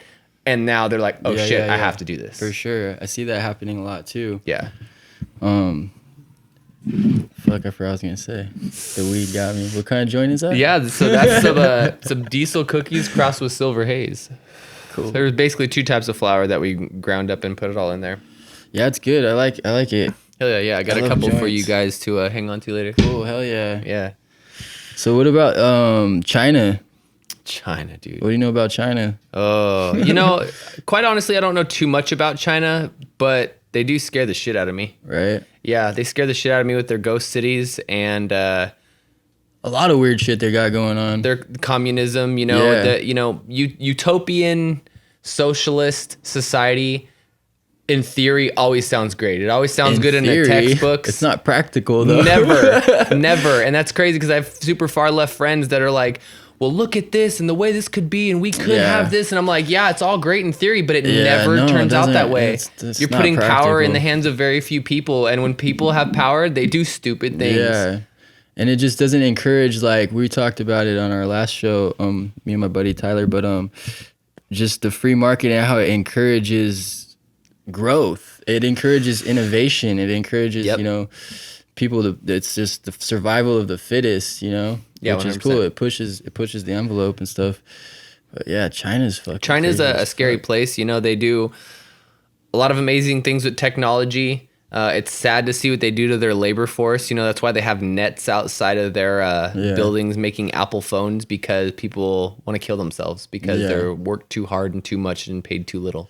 Yeah. Their priorities in their society right now are all fucked off. It's all about your status, you know, your social score. yeah, all is that stuff. real? It's a real thing in certain certain cities, areas, dude. right? Yeah, Because I brought it's- that up to actually my cousin, you know him, and he was like, he has, you know, has a lot of Asian friends. He's like, nah, my Asian friends would have told me about that. No, No, my Chinese friends, I was like, yeah. dude, China's fucking big. It's huge, and yeah, right? You don't think, like, we live in the United States, we don't know what's going on everywhere in the United States Yeah. or everywhere in California. I think So it's like, in the United States, we have something like 5 or 9 cities that have over 1 million people, something like that, right? It's like a relatively small number. China has like quadruple that. Like they have tons of cities with over 1 million people. Like, so when you talk about like a metropolitan city or where people are living on top of each other, like in LA and in New York, they have many of those. And that's a scary thing because in the chaos, people can move and not be seen and do a lot of weird stuff. Yeah, and they just don't they don't put a lot of emphasis on their health and well-being of their people, which is really, really sad. And you just see it, and their priorities are all fucked up because it's all about having a good job, having like that good social score, you know. just being plugged into the system, huh? Yeah, being so plugged into the matrix. The social score thing. Can you tell me about that? Because I don't know. I hope that doesn't start happening over here. So it's like an episode of Black Mirror, you know? There's like certain things that you can do or the way that you interact with your society and your city that scores you to the outside world. So the outside it's world, like currency almost. It though, is, right? exactly. And, you know, it's used to be able to do certain things and go places. And have privileges and And stuff. have privileges. Yeah. If you don't have a social score that's up to a certain point, you're not going. So you don't have rights. You have privileges based off of Right. how you behave. And if that is not a start of a dictatorship, I don't know what it is. Yeah. Yeah, you know, like that is very scary. It seems like they like to test a lot of things like that out there over there. That's what's scary. And let's just hope that's one of those things that they test and just doesn't come this way. But my goodness, if it doesn't look like we're heading that direction, I don't know what does. Yeah, I mean, my dad came over here from Vietnam as a war refugee because of communism. So like I've heard that term since I was a kid and I didn't understand it. And then like, I don't know, I started getting older and I'm like, well, communism doesn't sound that bad. I was never like pushing it, but I'm just like you said, in theory it sounds great, but I'm Always a does. little more practical than that. But it does seem like it's coming this way. I don't like with the mask and conforming and like even now just shutting down the economy and how we're depending on the government for Those checks. for finances. Yeah. And that right there, that's the first start of it. That's the first start of like Yeah, something and- really scary. So that's kind of why, and it's weird, like I got into like plants a while ago and I always had this idea of just like trying to collect and just hone my own skills and collect genetics and whatnot. And then I'll be able to spread that. I always felt like that was an important thing. And I feel like it is now. And it should be implemented way more in our society. Just agriculture on a small scale, like where people can grow. I don't know. Like, Well, dude, even on a spiritual sense, like yeah, getting your hands definitely. dirty and like Yeah, touching physical, the spiritual, earth, mental. my goodness, like the things that Yeah. it does for your own health and Oh well-being. yeah, the science behind it is on top of like needing to we should all have a little bit of knowledge on like how to be able to grow our own crops, which Yeah, 'cause most of what us if- city boys don't know a lot of Yeah. that shit. And, you know, and I have really a- just started and getting have into a good it. seed bank going and stuff like that. Because huge. what if shit just Yeah. I always imagine more of like a fucking asteroid or fucking earthquake or something that would happen. We live in California, so the earthquake would, you know, I'm like, if shit just fucking, if we just break off into the ocean, I don't know, whatever. I'm just like, man, I'd at least want to have some seeds that I could have, at least have hope for the future. Yeah, for Like, sure. That's a smart thing. Yeah, so with everything going on right now, I would like to see more of that for sure. Yeah, I think that's a good movement what you have there, dude, and keep spreading that. You know, keep doing clones and cuts and getting seeds of other plants, dishing them out to people, and supporting people to start their own gardens. That's yeah. huge. And It's been fucking blowing up, dude. The COVID thing helped. And a lot of people are getting into it, and I was glad to be able to help a lot of people start their gardens. I started a bunch of so I've been growing out seeds. I've been sourcing them from the correct place. First of all, you want to have a good source, because that's another scary thing with what's going on. Like you said, the whole world nowadays is all about making money, and like everything kind of like falls in line with that. And agriculture and Monsanto, or whatever the fuck they changed their name to now. Yeah, Bayer owns Monsanto now. Yeah, Bayer. Yeah, it's crazy, bro. Like agriculture, and when you go back 100 years, say 1920, like a lot of people were growing, or they like we had way more farms. Now it's all huge fucking industrialized farms, and they're monocropping, and it's so not bad for the soil. Yeah, it's not good it's so bad for the whole earth, like you said. Yeah. The desertification is creating more of a desert, because they're using a lot of chemicals. That too. So they're fucking up the soil biology, and they have to keep using these chemicals. And then by monocropping and doing the same exact crop that needs the same exact vitamins and minerals every time, it just destroys topsoil. Yep. Yeah. It takes away all the nutrients, and it kills all the microlife. And but then you got Monsanto is stepping in, like, well, we'll fucking make these genetically modified seeds too, and it's Roundup ready. So you get it's all just a system it's a scheme, really. Yeah, because they want you to rely on them. Exactly, and it's inferior quality food. Yep. And you can see it, you can taste it. My goodness, I forget. Oh, this is what it was the other day. I have a buddy that has a green thumb like you do, and I went up to his property about a month or so ago, and he was giving me some tomatoes. And I'm like, I'm not really big on tomatoes. We don't really eat tomatoes in the house. He's like, no, take these home. You're going to like them. I'm like, all right, whatever. Took them home. Dude, I'd never tasted anything like that in my life. And it was like super dark red and just crazy looking. Wasn't this like perfect little sphere. Like it was just wild looking. But dude, the flavor was insane. I didn't know tomatoes could taste like that. Really? And because the tomatoes we get at the store, these little red things, they just taste like water. Yeah. And, even from a health perspective, we kind of look at them as like, oh, they're digestive tracers. In health and wellness, we kind of look at them like, how long does it take for a tomato to kind of pass through you? You can see it in your stool, and you're like, all right, digestive's doing pretty good. But dude, this tomato was just insane. So I think that's just one small part of my goodness. Like we don't even know. Like imagine the quality of the nutrients that are in it. Because like you said, the tomato from the store is being picked when it's green. You get it when it's red, it's picked when it's green. If you grow in the backyard and you have a vine ripe tomato that you eat within 15 minutes, I heard like within 15 minutes of it coming off of the plant, like most vegetables, it loses most of its positive, like the good enzymes that are in it. Really? Yeah, within 15 minutes. We're super fucked. Yeah, think about that. Yeah, and then I mean, to get into that whole thing with like the quality of food, like even the organics, a lot of it's I think only 10% has to be like tested, and then you can mix in just whatever, basically. See, that's what sucks, is like that whole organic movement has been hijacked too. Yeah, exactly. That's kind of where I'm like, we got to be able to produce grow your own. Yeah, it seems to me. It seems so simple, and it sounds so simple, and it should be so simple, but it's like we've become so far removed from it that it sounds like, oh yeah, like grow your own. Like it sounds like it's just it's not practical, but I think it is. Yeah, I have some people in my family that work in healthcare and higher up industries, and they think that we need it. They think that we need these GMO plants to help the world survive, and I don't believe that. I think if everyone had their own garden, and even if you live in the city, you can do rooftop gardens, and someone can go be in charge of that. You can feed each city. And I think it just needs like some structure, some funding, obviously. Like I'm questioning, like, why wouldn't our government try to push that type of stuff and like create programs? Well, I think is like answering its own question right there. It's like, why wouldn't they do it? Because that's conducive to our health. Right. Well, they don't really care about your health. That's what sucks. So like big business and corporations are all laying in bed with the politicians and shit like that. So that's why they're millionaires. Who's running the country essentially is these big businesses that just throw around their money in corporations, and their bottom line is money. It's not the health of people that they sell to, or the whole country itself. It's just money. So it's like, And fuck. that's what George Soros's thing is, that he controls all the media outlets here, is that he doesn't care what it's gonna do to the society as long as his moves are gonna make him money, Yeah, and people are and gonna he's start admitted watching. that. Yeah, he's has admitted that, like, and laughed about it. Like, Yeah. well, it's not my problem. Exactly. And so I understand, being a businessman, you got to look at your bottom line. You got to look at how your company's making money.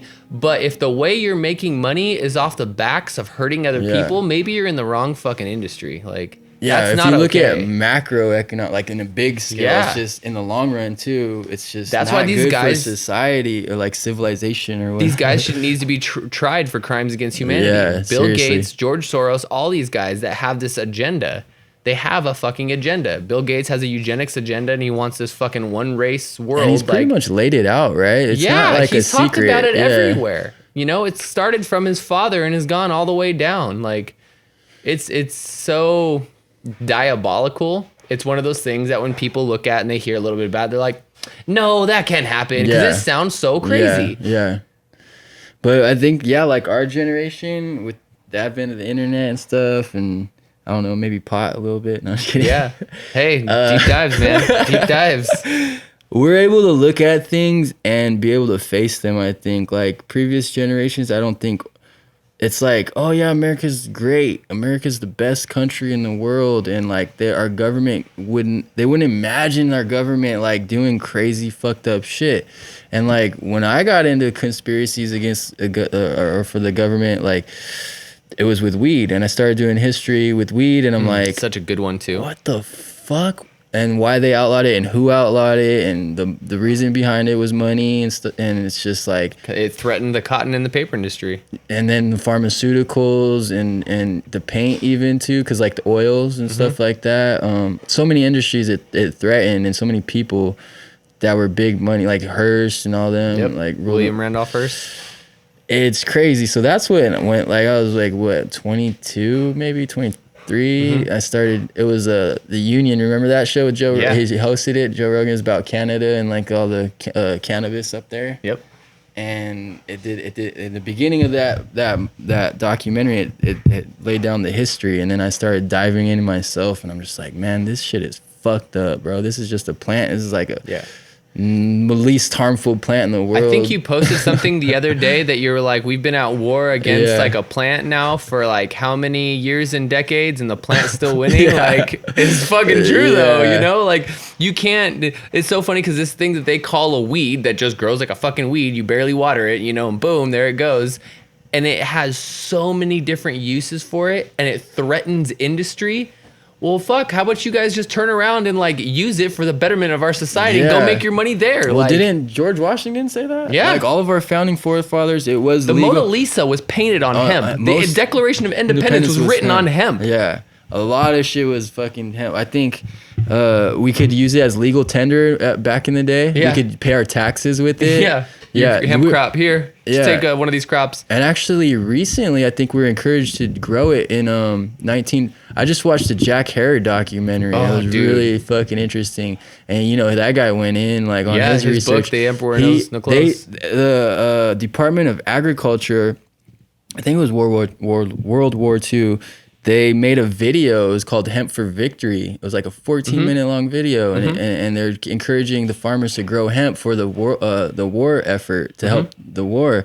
And they hid that video. Yeah. But that motherfucker found it, dude. And then so it's on there. I should post it on like Instagram or something. For sure. No, that's a But- huge thing. And now Kentucky, like the whole state of Kentucky, they're getting like very hemp pride about them. And that's cool. And that's Because their that's- thing now. Well, it's their history too. It's their history. It's their cash crop. Like there's so much that we can do for them, from like getting the oils out of it, for helping Yep. people, for textiles, for, Especially nowadays. Like I would love to get a the tech- decorticator, and we can actually start processing and making our own clothes and Yeah, fabrics and that's stuff. what I'm like, getting to. I want to. I have some hemp fabric here. You want to go find it real quick? It's in the room over there. Oh no, it's pretty dope. We went down to Panorama City. Yeah. Or Paramount. Panorama no. City for sure. One of those out there in LA, but they have a warehouse and they get their stuff from China. But yeah, it's gonna be really. I'm excited about that. That's one good thing I can. I'm glad like in during when Trump was president, or yeah, in 2018, that's when he the hemp bill or the farm bill passed. 2018, and that was shit that shit huge. was, to me, like a lot of people didn't see it. Like you and me can see it for CBD, and I think that's what helped push it. They But- pretty much like without knowing what they did, they kind of legalized weed, even Yeah. though that cannabis is Yeah. still well illegal. in the minds of like older people that are like, well, now we're talking about CBD. Before Yeah. it's like, oh, pot is like the devil's lettuce or whatever, you know. Dude, that's just And- propaganda from all their bullshit And that videos they saw. too, there was really propaganda, Yeah, like Reefer because Madness. it would say like Latinos or, Yeah. or black guys Yeah. would smoke hemp and beat white women, and like rape them. And, What? Yeah. What the all fuck? propaganda. Yeah, that shit's crazy as fuck. But that's interesting. I'm excited to see where we're gonna go as a country with that. That's cool. You said Kentucky's like jumping on Dude, that. hemp's and, the like, way of the future for so many sure. different reasons. For I mean, sure. textiles is huge. Biodegradable plastics is huge. I mean, imagine like just in the cannabis industry alone, like these dram containers used for the joints. Like yeah. everyone It puts could their be weed and everything. cellulose, huh? The This plant. is so bad. Oh, yeah. For our entire country, we can make the same exact thing out of hemp. Yeah. And it could be, if we did it right, we can make it cheaper. And if we can put it in the ground, it'll biodegrade within like And part of the time. growing hemp it's a remediation. It remediates the fucking. It helps build up the soil back up. It and blocks radiation too. Yeah. Yeah. And it sequesters carbon from the air. So see, like you can just go and go with it. You know what I mean? We Like could do a whole fucking show on that. just on hemp alone, you know? So yeah, let me see. So we went down there to fucking hemp that is traders, sick. and this guy was super cool. The thing was closed, the warehouse was closed, and I was like, well, I don't really know what I want to get, and Dude. I was like, I wanted to look around the warehouse, and he's like, those are $30, and he shot me 2 of them. And he was like, here, just take it. He did it on the low. But that was like a sample of all the different things they have. They have the mixes with cotton and stuff, or straight hemp. But I have a couple ideas that I wanted to do. There's another one over there. You have the big one? Hemp is Yeah. one of the only fabrics too that the longer and older it gets, the stronger and more durable it is. But yet it's softer. Yeah, It's crazy. I have a buddy. My buddy has a pair of these hemp pants that he has. They're like jeans, and he's had them for about 12 years. He Really? said, and he said the day he got them, he had to buy them at a festival like a long time ago. It might have been like Burning Man or something, right? Yeah. Made out of nothing but hemp. He said he'd like lost his pants or something like that. Damn, that's real serious. Yeah, he like that's lost his nuts. pants and he bought these pants and he like put them on. They were too long, so he's stomping all over them and everything.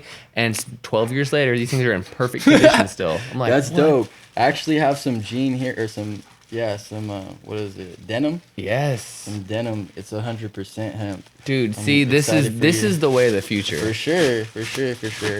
That's why I went down there. I was like, I just got to get a couple things and just start it, you know, just getting these to see, like, I don't know. They have so much, like, thermal. They have so much cool shit. Yeah. But so this is the, here, this is the denim, dude. Oh, this is the that's blue so jean sick. fucking denim. It's a yard, so it's actually kind of stretchy. And then I got these. These are canvas, but these are for like a different idea. These are more rugged and rough.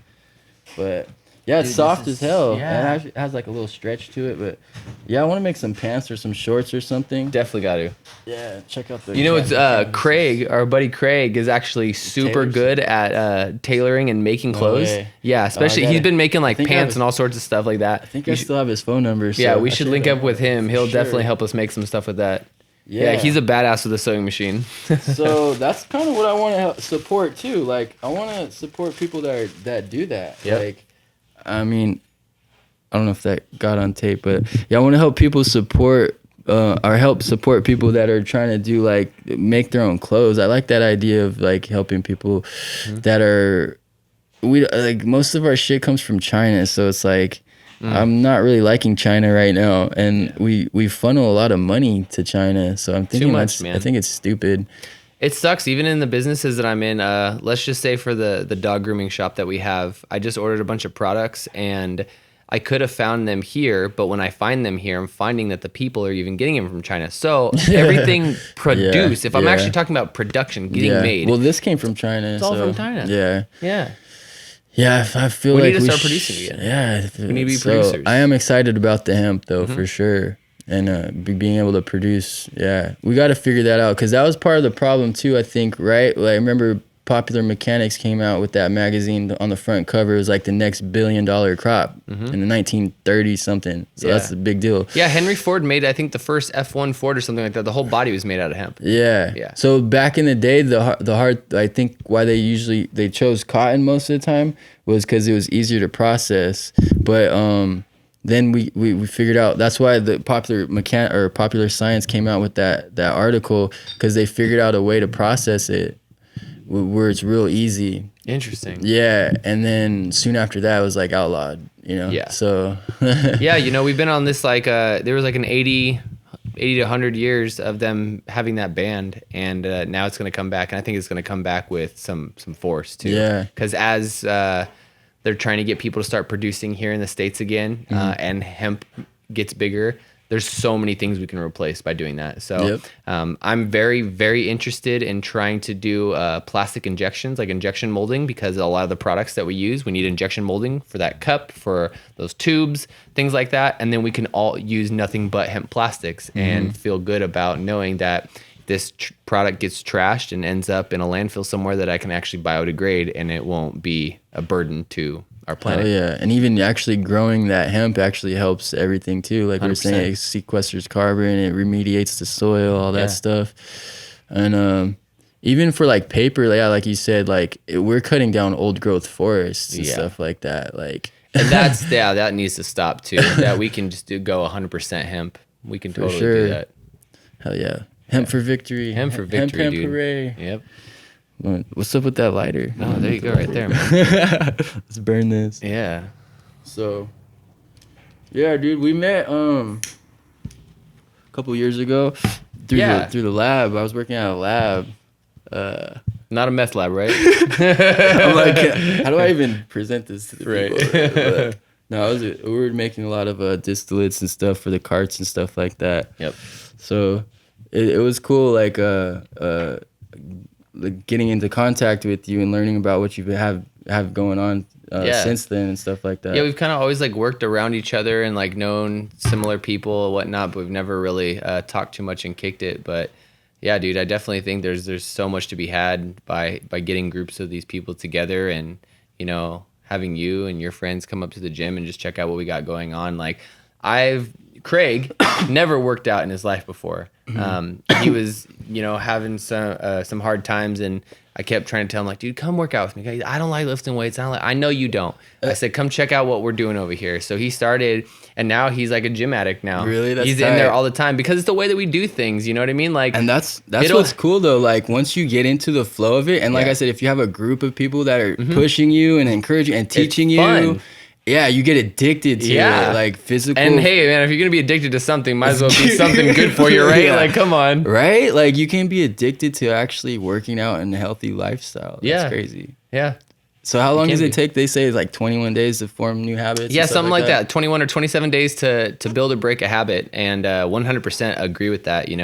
I've forced myself into habits too. That I'm like, all right, let me do it for a month, and I know I'll be on it. And I do that with little micro routines. I'll get myself into a routine, and whether it's waking up early and just praying right before I wake up, or making sure I'm working out at a certain time every day, or packing my lunch. Like there's certain things that I do to make myself like become a habit. And I get in these 3 to 4 month habits, and I change up my routine again, and keep it moving, and just whatever's good for myself. And it's a journey, whether it's health, whether it's body, mind, and spirit. I kick myself in the ass when I'm like, shit, I haven't meditated this week. Yeah. So then like the next couple of days, it, huh? like I'm like, all right, I'm going to spend this time like to myself, and that's a lot of the symbology and the things that I tattoo on myself are more of reminders. Reminding you of like, hey, don't forget what's really important, as you're out there pushing yourself through life and raising kids, and, with the craziness out there, you just got to remember what's really important. Hell yeah. Yep.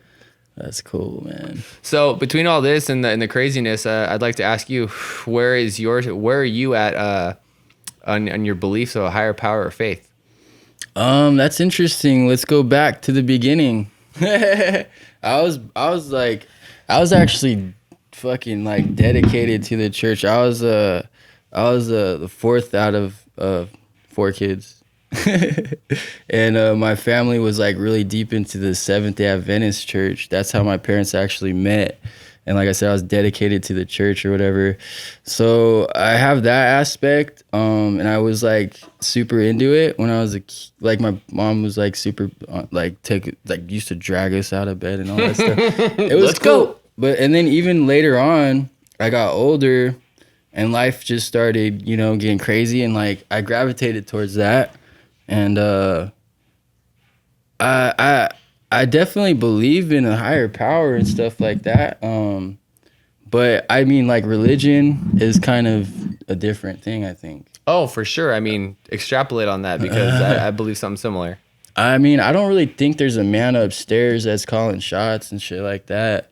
I think kind of we all are God in a way. Like everything that exists is God in a way.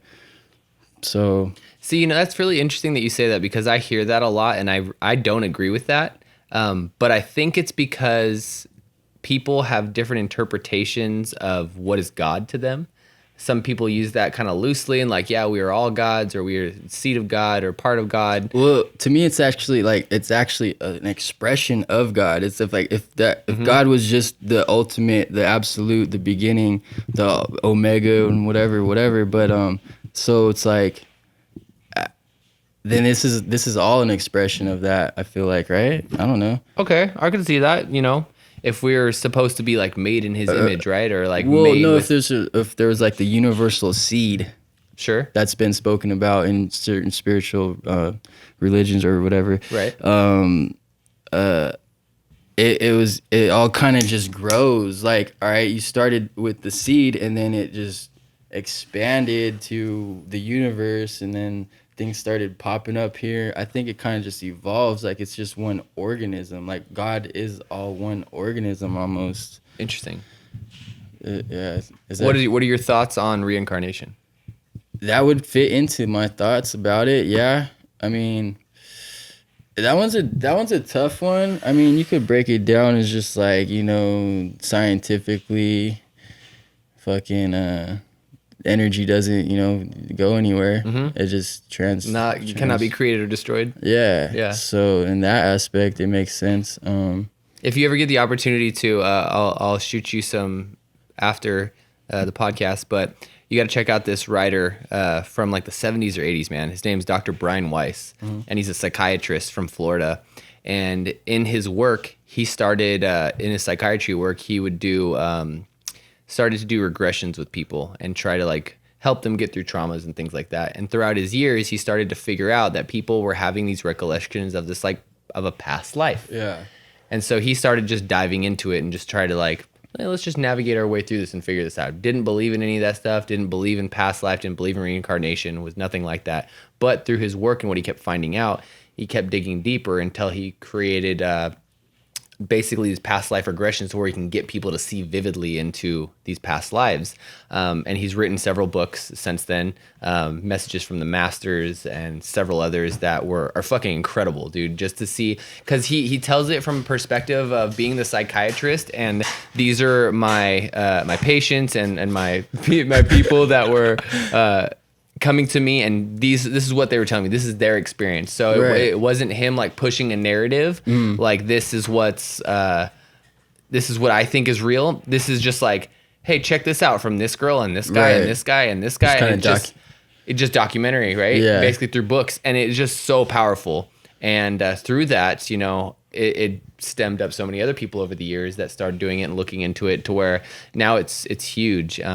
I kind of believe that. I was actually just watching some crazy thing in the hotel the other day, and it talked about that. Like some kid, he was having these dreams. It was like 1 year straight. He was like 7 or something, and he had all these dreams of like vivid dreams of flying, and then getting shot down in a fighter plane and shit. And then he would draw these crazy pictures too for a while.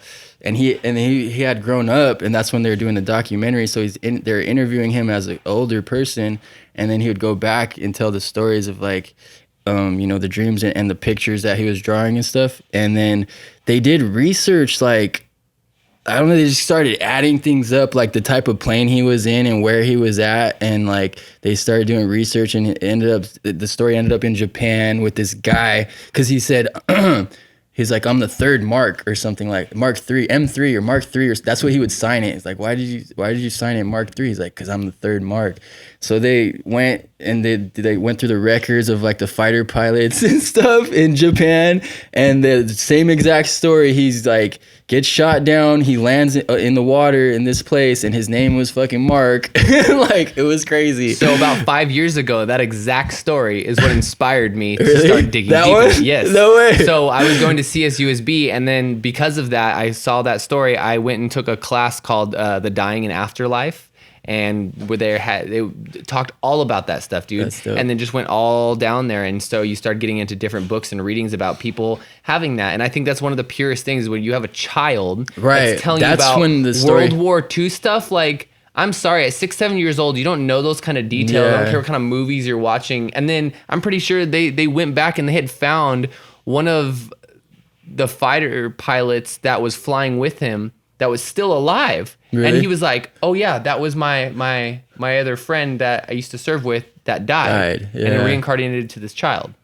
That's so fucking crazy. The like, third one, though, there's one that? before that. So obviously the fighter pilot, I think, was the second one, right? Okay, yeah. That's crazy. How do you explain that kind of stuff, you know? I don't know. So I believe, I don't know if it's for everyone. I kind of feel like that about my own life. I feel like I chose this life in a way. I think we all did. I kind of had a mission, and like I did have prior experience, and I kind of, but with that, you come in and maybe some cases you do remember your past life. Maybe it's some type of that's kind of how I broke it down in my head too. I was like, this is kind of a glitch, maybe. Right. Like he wasn't necessarily supposed to fucking have those memories. Right. But he ended up with them. Yeah. So I feel like we do choose, some of us, and some. So that's what they kind of say too, like different spiritual. Oh, bro, I got like 3 books for you. Right? Rock your world. Hell yeah, I'm with it. But like, some are brand new people to this world, and some are like 3 or 4. Like, and that goes back to the saying of, you know, when you meet an older person and they're like, oh, you're an old soul. Yeah. You know, they're like, you're a young person, but they can tell, they're like, oh wow, you're an old soul. Yeah. So those kind of things are really interesting. Or you can tell, like, you got certain friends out there that are just, you know, rambunctious, very out there, go get it, and you're like, dude, do you not like understand the world? Like, why are you doing this and that? You just doing too much right now. He's a young soul, you know, like they haven't had experience of this world yet, you know, they don't know about hurt and you know, all these different things. And that's how they learn. Mm-hmm. Yeah. So what about you? Like, think like some people think like it's like karma, where if you're here to learn something, and if you don't learn it, you have to go do another life, and it's like levels, and like, and once you like pass the levels, then you get to go off somewhere else or something. Well, yeah, I think there is a systematic approach to it, and we kind of tried to break this down in one of the courses that I took, the Dying and Afterlife, with I think it was Amy Wong at CSUSB, and that what we came to found out is like that's like the nirvana state. That's the enlightenment, right? That everyone's trying to achieve. You're trying to come through these lifetimes, have this experience to where you get to a point of realization to where you're Yeshua, you're Buddha, you have this self-actualization, realization that you are this light, you are this person. Okay, so I always thought nirvana, that state was like bliss though, and it's just like you're like, and you're not affected by anything. But I've come to the understanding that it's not that.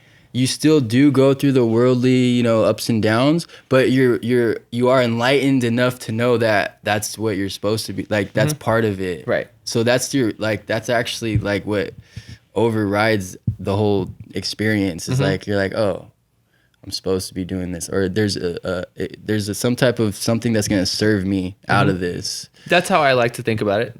Yeah. Yeah.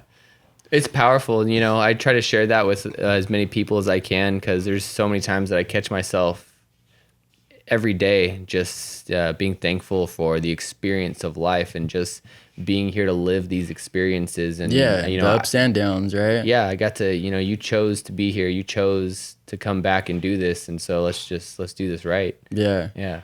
Hell yeah. And so like I don't know, I always kind of look at it too, like if we were some type of a being on the other side and we're like, hey, let's go be humans, it's like you choose to do that. Like I don't know, I kind of look at it like, say, I mean, you asked about God and stuff, but like, say I was God and I was like, oh, well, I'm bored, so I can do anything. So why don't I just choose to be a human and like, you know, it's like if you're playing a video game with the cheat codes and you just run through everything, it's not fun. No. You want to like handicap yourself, Right. and be a human. Yep. And like have limitations. And I think and you know, there's some people that are arguing right now that might change within the next few decades, or we're on this cusp of this new era, new age of learning and understanding. But we are a culture and a society of amnesia right now. Right. You know, we come into this world with believe this that. blank slate.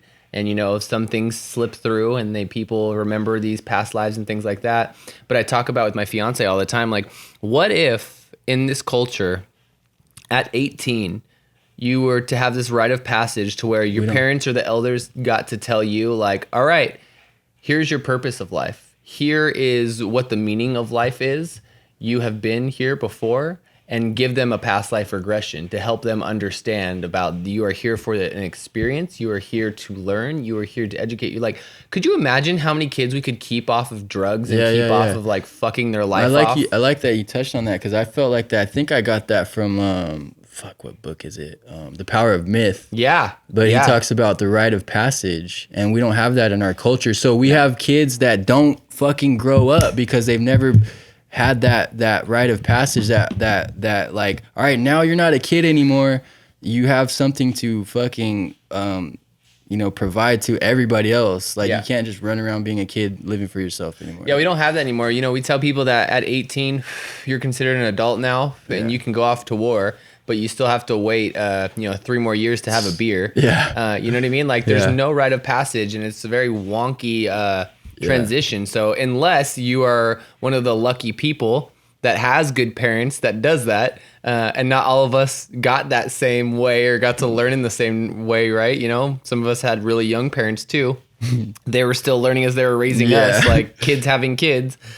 We don't have the ability to do that for our children. Yeah, personally, I feel like if that happened to me, where it's like, all right, now it's time. I mean, it was kind of not direct. It's like, oh, now you graduated high school. Well, I didn't graduate, but now you're 18. Like, now you got to go to college or go make something of yourself in the world. It's like, I don't know. I think it's way deeper than that. And it was opposite for me. Like my parents were surprised to see me graduate high school, that they didn't even push me to go to college. And so because they didn't push me, then I wanted to go. Really? Yeah, because I was like, well, no one believes in me. No one thinks I'm going to get anything done. Like I got to show them wrong, you know? Like I got to prove them wrong. That's cool. So when me and my other homie that grew up in the trailer park, like him and I went and signed up for Valley, and you know, like my first semester, I took like glass blowing, audio engineering, guitar. That's dope. Psychology. The shit you want to learn about. But it was amazing. I was like, this Yeah. is college. I was super stoked on that. And then, Really? you know, went for a couple years and I stopped, and I ended up going back and got serious about it. And in a roundabout way, the whole degree process and all of that, I think is a bunch of bullshit. But I think there's so much to be said for the learning process of it. Met a lot of great people, met some amazing professors that cared a lot about me, especially in like the JC and community colleges. Way better education than an actual state school. Really? Once I went over to Cal State, it was bullshit. Really? Yeah, just a bunch of money. Money, and, right, Yeah, yeah. it's stupid. That's what it became. So college, like the sentiment of it, Yeah. is like, I think it's a good thing, and there are good aspects of it. But I think we're just kind of, as a society, sold that, like, you know, that Kool-Aid. It's like, oh, you have to go to college, and I feel like, I don't know, people like me and you probably, we like to learn, and what we like to learn about. Right. So like if we find something interesting, we will fucking go and learn about it, you know? Which is good. Education is good, but like, I don't know. They make school so boring now though, dude. Like I know you have a young one as well, and so like when you see like how and what they're teaching kids is like, well, no shit, kids don't like this. Yeah. No duh that they just are so uninterested in the topics that are getting pushed and thrown around that, we're trying to do a full-on homeschool program with my kids this next year for 1st and 5th grade. And my fiance's done an incredible job of like putting together the curriculum and how we're going to teach. And I was telling you about that, I think yesterday, to where like, so, we're going to talk about Egypt in a historical sense. We're going to learn how to spell some of the words like Sphinx and, Pharaoh and things like that. Then we'll use it in certain grammar and punctuation in with it to create a paragraph and sentences and how to write. We'll use some math and like talk about measuring the pyramids and what that, you know what I mean? Like maybe you can make some papyrus or something. You know what I mean? Like to like bring that like all the way through to where you're done with the subject. You're like, I know quite a bit about Egypt, and I just learned like math and history and social studies. It's like almost putting yourself into that perspective instead of learning from an outside perspective. You kind of put yourself like into it. Yeah. But we don't teach kids like that, and so. I was a public school kid, and there's a lot to say for public school. There's a lot of good and bad times there, a lot of traumas, there too. But I think, at least here in California, I know it's different other places. Washington has some great programs, but California public school system sucks. It sucks. Yeah. And that's another thing that I think is under attack right now with all the COVID stuff, seeing people high up getting paid millions of dollars to sit on a unified school district chair and board. And they're like, so what do? You make a couple decisions a year, push some papers around, and you're getting paid like $200,000 a year. Like, yeah, we don't need that. We can just spread this out to X, Y, and Z. So the school system's going to change. It's going to be reformed for sure. Yeah.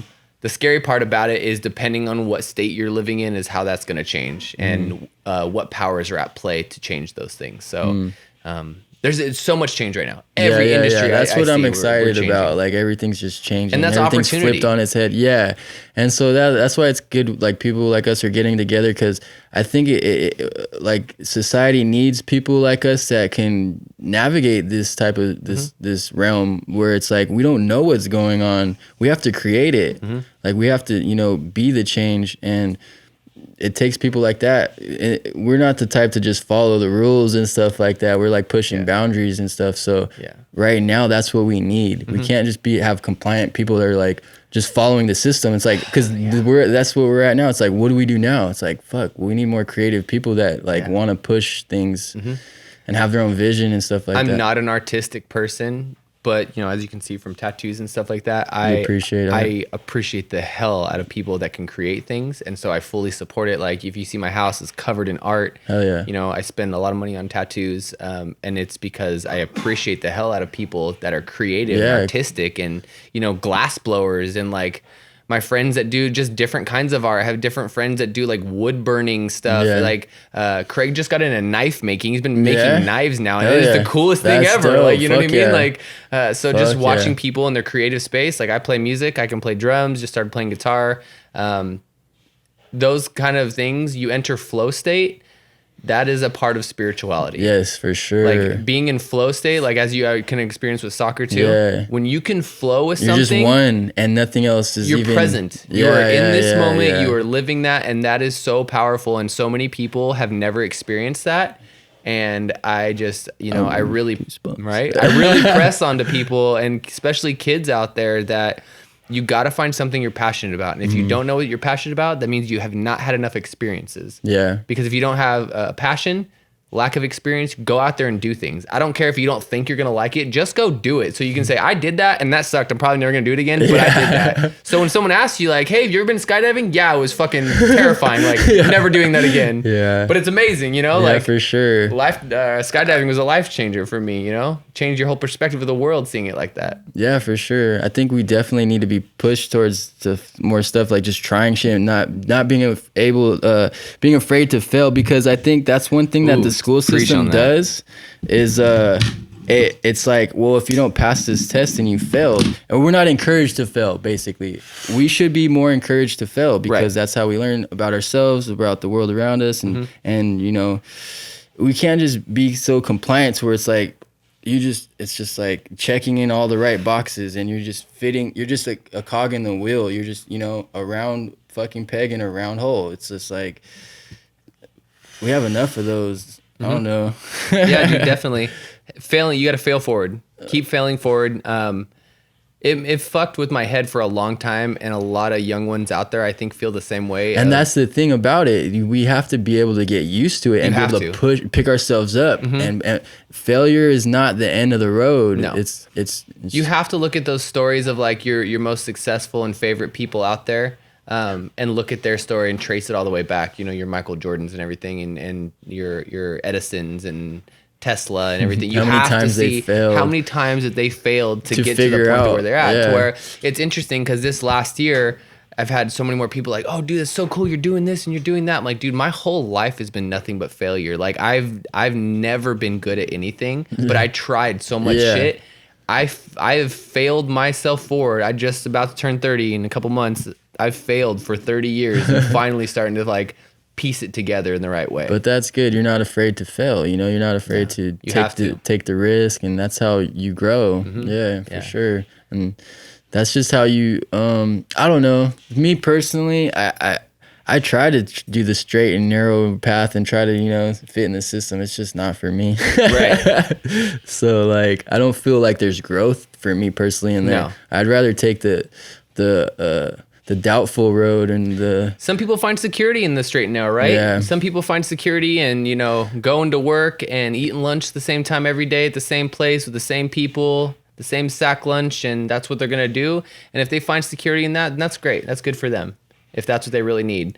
But I'll be damned if you don't wake up when you're 65 years old asking yourself, what if? Regrets. Huh? Yeah. Regrets. And that dude spending time with older people, and like hearing about the things that they regret in life, that fucks me up. Yeah, not trying. I wish I would have tried that. I wish I would have jumped out and did that. I never did that. Even if I they wish failed, right? Yeah, at least they tried. Because at the end of your road, and you're like, you can't even try anymore. Certain physical things, right? You're like, I can't even try that anymore. Yeah. You can't try to snowboard for the first time at 65 and think you're gonna be okay when you crash. Like. So that's probably got to eat you up. Just being like, I didn't even try. Yeah. How do I know? What would have happened? Like, and that's the worst thing. I really find that as like one of the worst things, like the regret there. That's not cool. Yeah. Not down with any of that. Yeah. So I think the school system, that's one thing. I'm gonna bash it till the day I die probably, but I just want to see it change really. I'm a person about change and bettering things. So it's like